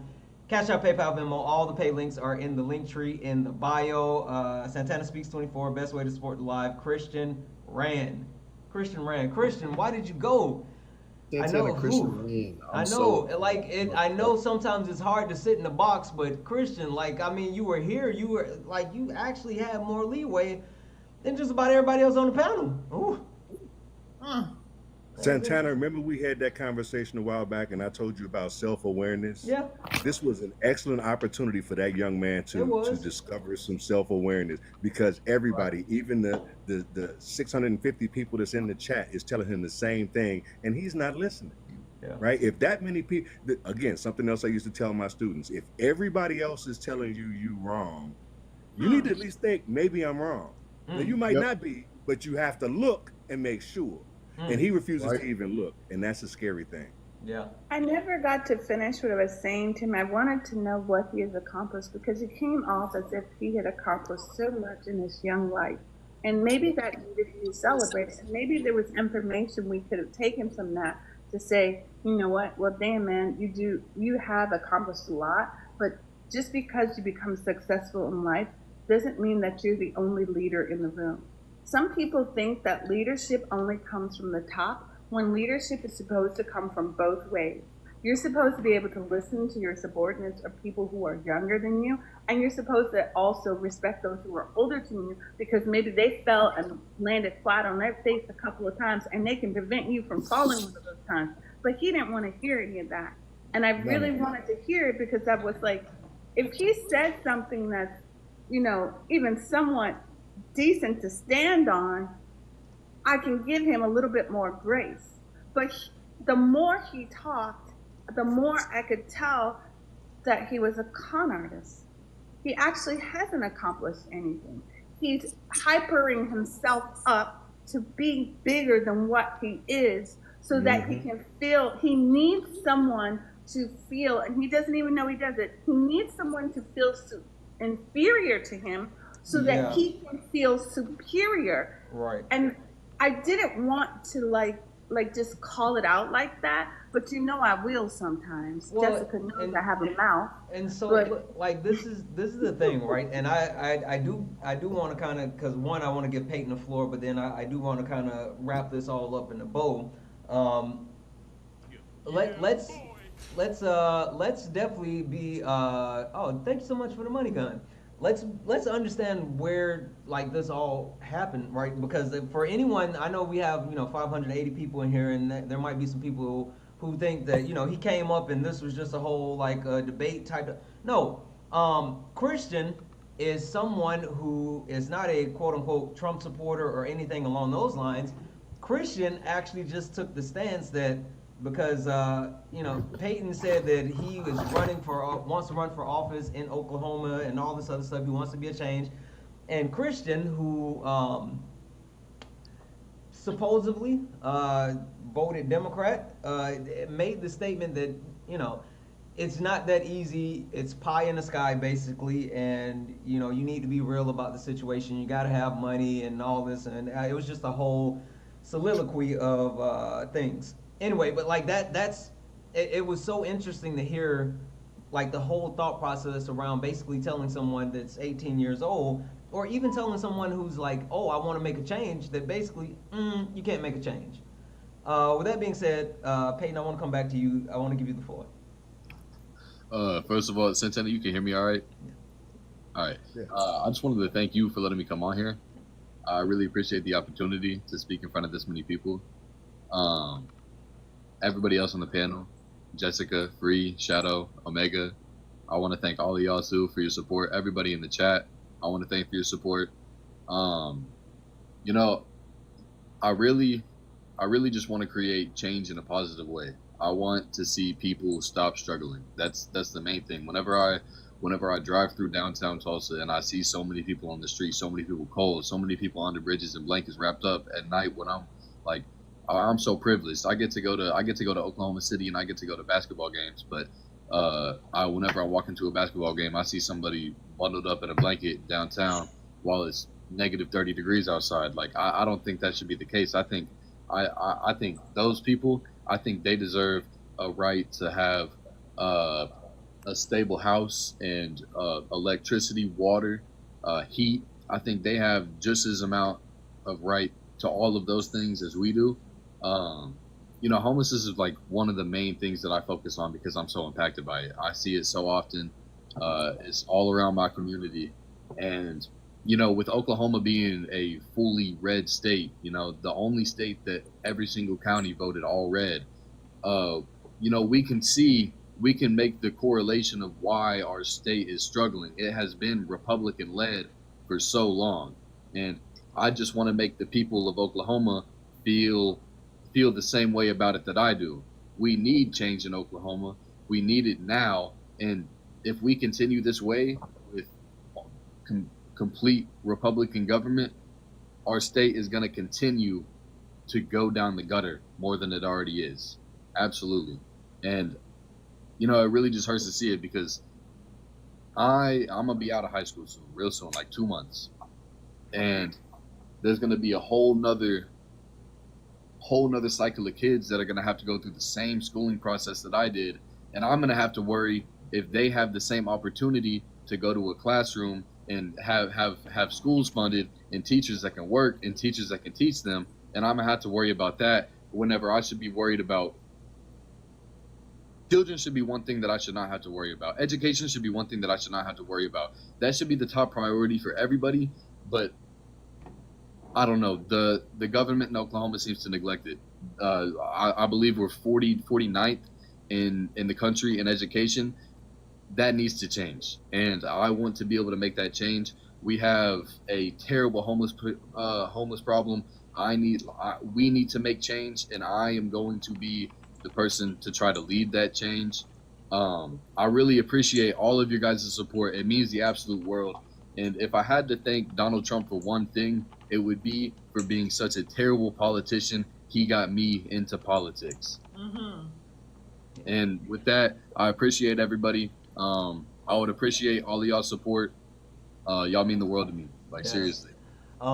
Listen, I'll leave you with this message, Peyton. You know you always have the opportunity to come and hang out here on the panel. You've been here more than a few times, so you're always welcome on the panel. But even more so now than ever, especially I think getting the opportunity to cut your teeth, being able to, one, speak in front of people, and two, get your face out there, and also three, kind of sharpen your skills and make connections is super important. So with that being said, the box is always open for you. If you want to ever come and hang out more, you can definitely do so. I appreciate that so much, Santana. All right. Yeah, I for real looked up to you for a minute. Like, whenever I started getting into all of this debate stuff, you were one of the first people I ever. Serious. Oh yeah, no. Kind of that man, okay? I don't know about all that. No, seriously though. Yeah, he that dude. No, I'm laughing at a message that someone is sending me in the background, and I don't understand. I would just say, Peyton, that you have a ton of support. I'll leave it at that. Is that fine? I'll leave it at that. Absolutely, Santana. I appreciate you so much. So anyway, you have an open invitation at any time. Yeah, I appreciate you so much, Santana. Absolutely, thank you. Yes, sir. All right. Hey, I'm gonna go ahead and drop down. Absolutely. Y'all have a wonderful night. Santana, I'll probably, if you'll have me up, I'll probably talk to you soon. Yeah, for sure.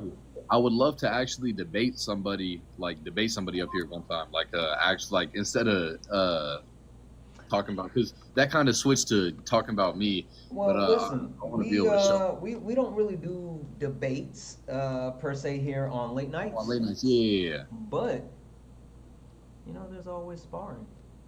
And there is always sparring. If you want to come hang out and spar with me, then you can do that as well. But wait, hold on. Say you swear. More importantly, for what you're trying to do, you need to hang out here in late nights, right? Yeah, so for sure. we need you here. But yeah, you want to come and grab a debate every once in a while. Yeah, because that's what I'm really. I love debating people. I debate people every chance I get. If I see somebody in a MAGA hat, it's on site. Yeah, no. Like, seriously, it sounds like you found your purpose, and I want to make sure that we help foster you and your purpose. So being here is what's more important, and I definitely want you to be a part of this. Absolutely. But sparring is fun. So, all right. All right, Santana. Have a great night. Hey, have a great night, all of y'all. I love y'all. Good night, Peyton. Yes, sir. All right. All right. Let's actually go ahead and just wrap it around the panel, because it is officially T-shirt time. Grandma Jessica, I'm going to start with you, because I know you came back for me and you hanging out, so I'm going to give you the floor first, so you can do this as you get out of here. Thank you, baby. I appreciate that so much. Jeremy, if you're still in the chat, I want to say thank you for the $10 donor that said, baby, preach, hallelujah. Because, from back in my time, we spend our time in the church house. You know what I'm saying? They call it Lone Star, right on down off of 5th Avenue or something like that on the highway. But it was something else I wanted to say to Mr. Christian. Mr. Christian it's deeper than politics. Mm-hmm. It's given... I need to make people feel miserable, act like it's not, so I would love to dig deeper past the politics with Christian one day. But Jeremy, thank you so much. I appreciate y'all. Drop some coconuts in the chat to Jeremy. And also, what we got, it said $152 left in this night. No. Only $98. $98 Oh, left in the $98. nightly The donation goal. numbers is very confusing. We got $98 left in this goal for tonight. You know, if you got 495 people in here, if you have never donated to this line before, you have been here more than twice, that means you enjoy it. Go ahead and at least drop $1 or $2 or $3 or $4 or $500. It don't matter, you know. Show some love to the host and say that, hey, I like what you're doing. I'm entertained. I'm educated. I may not agree with you, or I may do agree with you, or may you open my eyes and just say, hey, I'm happy to be here. But send some to Santana Speaks. Is it 24? 24. 24, baby. 24. Send that on over to Santana Speaks 24. You can see it right up there. Right up there. Go ahead, and you got 483 people. Everybody send $1. We can surpass the goal. I mean, we can make records in here tonight. You know what I'm saying? Or you can just, one person can clear that out if you want to. We know you're balling. You know the Democrats is balling. The Republicans is poll, and the Democrats is balling because the top 10 states is red. The top 10 poll states is red, baby. And I don't know why they keep voting the same thing. This I'm going to tell Peyton one more thing before I get up out of here. Peyton, when you're preaching to the people and letting them know we need something different, they've been voting Republican the last past since 64, ever since they gave niggas the Grandma Jessica. Grandma, sorry, baby. I come from a different time. Ever since they gave black folks the right to vote, you know, these states have been voting Republican ever since. And Oklahoma has been one of the less educated states. So let them know if they want something different, they want to thrive, and they want the money that they see the Republicans having, they got to vote a little bit different. They've been doing the same thing, expecting different results. So try something different, baby. Try to get your education up. Try to do something a little bit different. That Bible ain't helping y'all. Respectfully, we love God, but God ain't telling you how to add 2 + 2. I mean, and I'm gonna stop out there before I end up saying some shit I ain't supposed to say. I'm sorry, Santana. I think I appreciate you and I respect your platform. You're doing your thing, and y'all keep sending them Cash App, Venmos, PayPal. All the pay links is in the bio. It's always the best way to support the live. No, W's in the chat for Corey. Corey sent a $15 donation. I think it is because of what Grandma Jessica said, but Corey sent a $15 donation saying, thank you for the work that you do. I'm a fan for life. Listen, you're not a fan, you're a family member. We're a community here. There's no fans. You're a part of what we do. Thank you so much for that $15 donation. Guys, that means that we are now, what is it? Only $83 away from closing out the nightly donation goal. Actually, no, I take that back. We are now only $78 away from closing out the nightly donation goal because Jesse just sent a $5 donation saying, Granny Jessica told no lies. She's spitting straight from the cervical cords. W's in the chat for Jesse for that $5 donation. Grandma Jessica, thank you so much for coming up and hanging out with us tonight. Of course, baby. I love you. Keep doing what you're doing. You're making a great impact, and I'm so proud of you, baby. Go ahead. Absolutely, absolutely. Thank you. Free, what do you got? I didn't even know I was off mute. Sorry. No, you're good. I want to first start the premises with saying community is everything. And if you don't have community, you become a Chris. Okay? And that's a sad place to be in, where you feel that you have to lash out on a constant basis to feel secure. That's a sad place to be. And when you're by yourself like that, you're an easy target for whatever happens in life. And you don't have the, I guess you could say, community around you to acknowledge your success, because sometimes that's good. It's okay that you can pat yourself on the back. You know what I mean? It's okay that you can do that. But sometimes sharing your joy with other people who want the best from you, for you, is one of the best things you can have in the world. And when you lack that, you become bitter, resentful, and insecure. So that's what I was whispering in your ear, Jessica, but you ain't hear it through the box. The last thing is that we were all. I feel like Chris was like maybe his early 20s. Did he ever give his age, Santana? He didn't. He didn't. Okay. We've all been at that age where we just thought we knew everything, and some of us had the maturity of Peyton, and some of us were little snotty know-it-alls that went around telling everybody, including our parents, how they should be doing and what they should be doing, and because of that, we've missed out on some really good advice. And I feel empathy for Chris because of that. When it comes to the rest of that, thank you for, wow, I think this is a record for me. This is a record for me right there. So, I didn't even get to really drop any knowledge tonight, but I think there was a bigger lesson learned here in the times that we are in, and I'll land my plane here. That with all the uncertainty that's going on and the pitting us against each other in society by this president, the least we can do is try to uplift goodness when we see it. Yep, absolutely. That's where I'll land my plane. Hopefully that's not on someone's back. Yeah, listen, sometimes you gotta do what you gotta do. Anyway, Free, I appreciate you for coming up. Thank you so much. Bye. Have a good night. Guys, Debbie's in the chat for Tori. Tori sent a $5 donation saying, thank you so much for all that you do. I enjoyed this space. I am happy to hear that. Thank you so much for being a part of our space and a part of our family. Also, guys, Debbie's in the chat for Alicia, who sent a $1 donation saying, thanks for another great live. Listen, it was only great because of you, because of everybody who was here watching. Thank you so much for that. Guys, we are now $72 away from closing out the nightly donation goal. Stacy, the floor is yours. I just wanted to say, after the 2 hours of awfulness that we had to watch tonight with all the gaslighting and lying. What? Hearing a 18-year-old that wants to help people that are unhoused. And you know, there are circumstances. You are one paycheck away from not having a place to live a lot of times. It really touched my heart because I was homeless for 2 years. So seeing a young person want to help, that just made my night. Absolutely.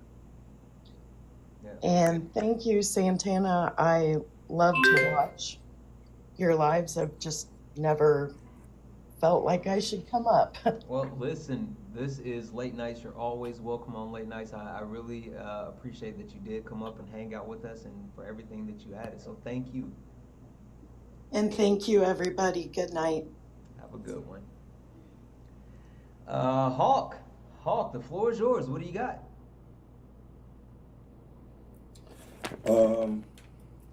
I think the biggest thing I want to touch on after all of that we just went through or whatever is communication. Communication is everything, and it's not just. He was so advert. He was so advert, Hawk. He didn't want to hear what you had to say. Well, and the thing is I think people sometimes get confused, like him, right? He was so excited, and Free was on it. He was passionate about what he had to say, but it's not just what you have to say; it's how you say it. It's the words that you use. It's the tonality that you use. If it's in person, it's even body language, right? All of those things matter. And I'm saying this with my teacher hat on, right? If I had a classroom with 35 or 40 students, I can't just say what the hell I want to say. I have to say it where all 40 students understand what the hell I'm saying, right? So that means I have to say it one way for part of them and another way for part of them and even another way for some other ones or whatever. So you have to adjust what you're saying to make sure that your audience understands not only what you're saying, but where you're coming from. And for some reason, he didn't get that. And I hope more people do, because at the state that we're in now, that's a problem we're going to have, because the other side already doesn't want to listen. So we're going to need to adjust our communication to get them to hear it. And sooner or later, it will sink in and they'll have to start questioning themselves. But if we're just hollering at them with whatever it is, I mean, we can be right all day long and twice on Sunday. If they're not listening, it doesn't matter how right we are. So we've got to figure out how to get this communication down so we can get some of them back to normal, because they're way on the dark side. Yeah, no, listen, you're absolutely right, and I do, like, I hear what you're saying, and I get that perspective, and I think the thing that gets me the most with that situation, right, is not necessarily that it it's the fact that the message that he was trying to convey, like, we understand that yes, there's a certain level of things that you have to go through in order to be able to achieve anything, right? But then for him to come up and to be locked in such a thought process where he was unwilling to be receptive to anything that anybody was saying, even to the point of just hearing him say, like, hey, you guys saying, like, hey, maybe you should just take a step back and think about how you're actually saying what you're saying. Like, it just blew my mind that it shifted that far to, I don't know. Well, to add to that though, there's this other saying, right? You don't know what you don't know, right? And when you get like that and you're saying stuff like that or whatever, recognize that maybe, and again, Free said this, maybe the way you said it wasn't what you actually intended to say. So when they push back, take that in, analyze that or whatever, and address what it is that you're saying, right? And again, we've got to figure out how to actually reach each other in some kind of way. And with guys like that or whatever, I won't even pick on his age, because I think that's just an attitude problem. He talks at people instead of to people, and that's an issue with communication as well, right? Thinking that he was above everybody else or knew more than everybody. I mean, think about that. How can you think that you're the only one in the room that already knows all? He made a whole bunch of assumptions when he was making the statements that he was making instead of asking questions. Again, another important factor in communications: ask more than you say. Yep. Right? Ask a lot of questions and absorb that information or whatever. So when you do finally say something, you're saying it from a place of knowledge because you've heard everything. It's those types of things that we have to figure out how to do a little better. Yep, I completely agree. Anyway, Hawk, you know what? I was hoping that you were going to come up, especially when, gosh, who was it? I want to say it was, no, it wasn't Lee. I don't know. I was hoping at some point that you were going to come up when we started talking about the military and all this. Yeah, when Liam was. Yeah, when Liam was here. Yeah, exactly. Yeah. That's what caused me to come up. That's what I was hoping for. Anyway, I appreciate you so much. Always, sir. Hey, W's in the chat for Aaron for the subscription. Thank you for coming. Hey, let me say, Hawk, I appreciate you. I'm going to drop you down. All right, go for it. All right. Aaron, this is for you, not only for you, Aaron, but this is for everybody, because I know a lot of people got some subscriptions tonight. We got some new subscribers. If you are a subscriber, you get access to our amazing Discord. You get access to our Discord. It's a part of your actual benefits. If you click the link in your benefits, you can get directly into the Discord. So if you are a subscriber and you are not in the Discord, please get in the Discord. We have a lot of great resources, a really great community, a lot of great information. It's absolutely amazing. Please get into the Discord if you are a subscriber. Also, you get access to a fast pass to join the panel with late nights. And I know that there was a lot of people in the box that did not get in and all this other stuff. As a subscriber, you get priority and you get a fast pass to get up on the panel. And the best way to communicate usage of that is through the Discord. So if you're not in the Discord and you are a subscriber and you want to use your fast pass, it's a little bit harder if you are not in the Discord. And last but not least, you get access to a bunch of really cool emotes as well. So that's what you get if you are a new subscriber. If you're not a subscriber yet and you want to subscribe, go ahead and subscribe. Welcome to the family. Last but not least, Omega, what do you have? I mean, what I take away from all this is that we all should be mindful of is that kindness and empathy and understanding never goes out of style. Being receptive to listening and humility never goes out of style. And the fact is, you can be the brightest person in the room. It's all about the messaging. If like Hockey and Free and said, if your messaging is off, then nobody's going to be receptive to hear what you got to say. And in that we need, I don't want Christian to feel like everybody was ganging up on him. At the same time, you got to be receptive to other people's experiences. Um, we everybody in the box had years on Christian, but he's not receptive to listening. And the fact is, at this time, it's in this doom and gloom scenario of stuff that's going on, it's easy to want to throw your hands up. But what matters right now is doing the work, getting in the trenches, actually doing what needs to be done to actually make the change that we all want to see.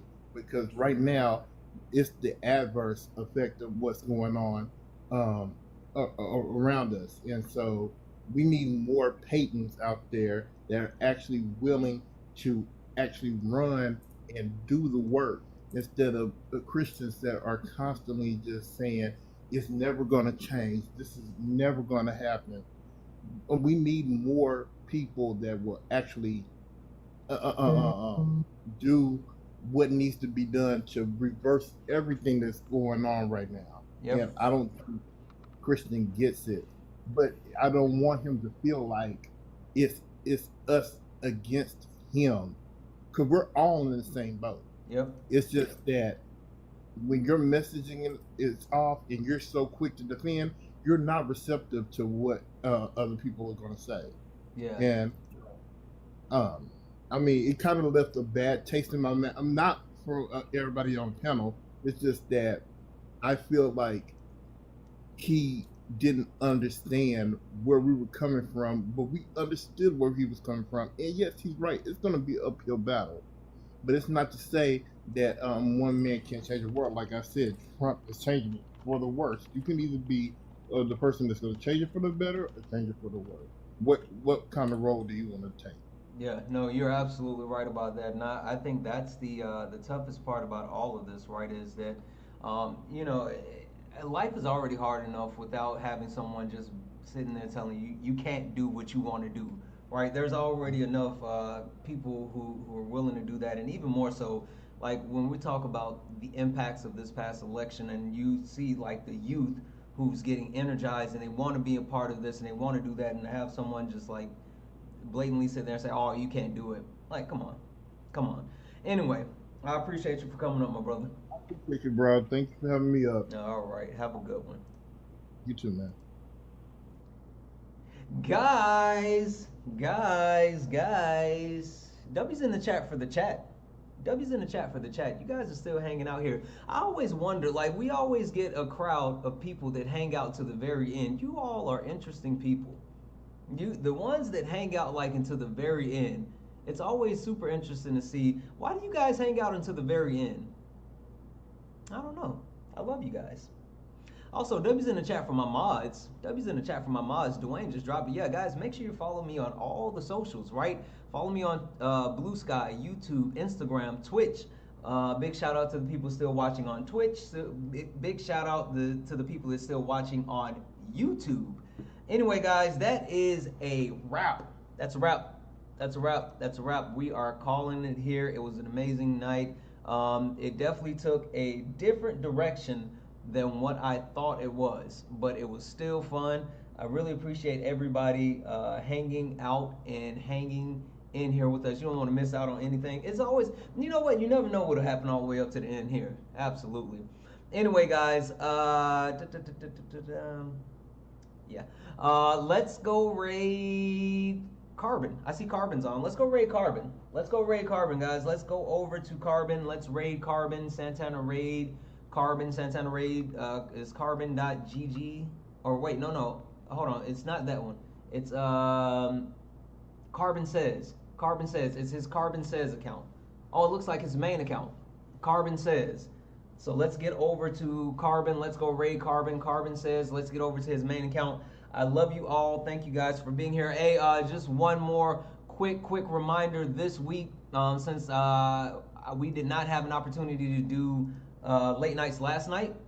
We're doing late nights on tonight, Wednesday, and Thursday. So Thursday, no sparring. We will be doing the third night of late nights on Thursday. Just an FYI. So 3 nights of late nights. So guys, come back tomorrow if you want an opportunity to get on the panel. I love you all. Thank you all. You all are amazing. And as always, peace.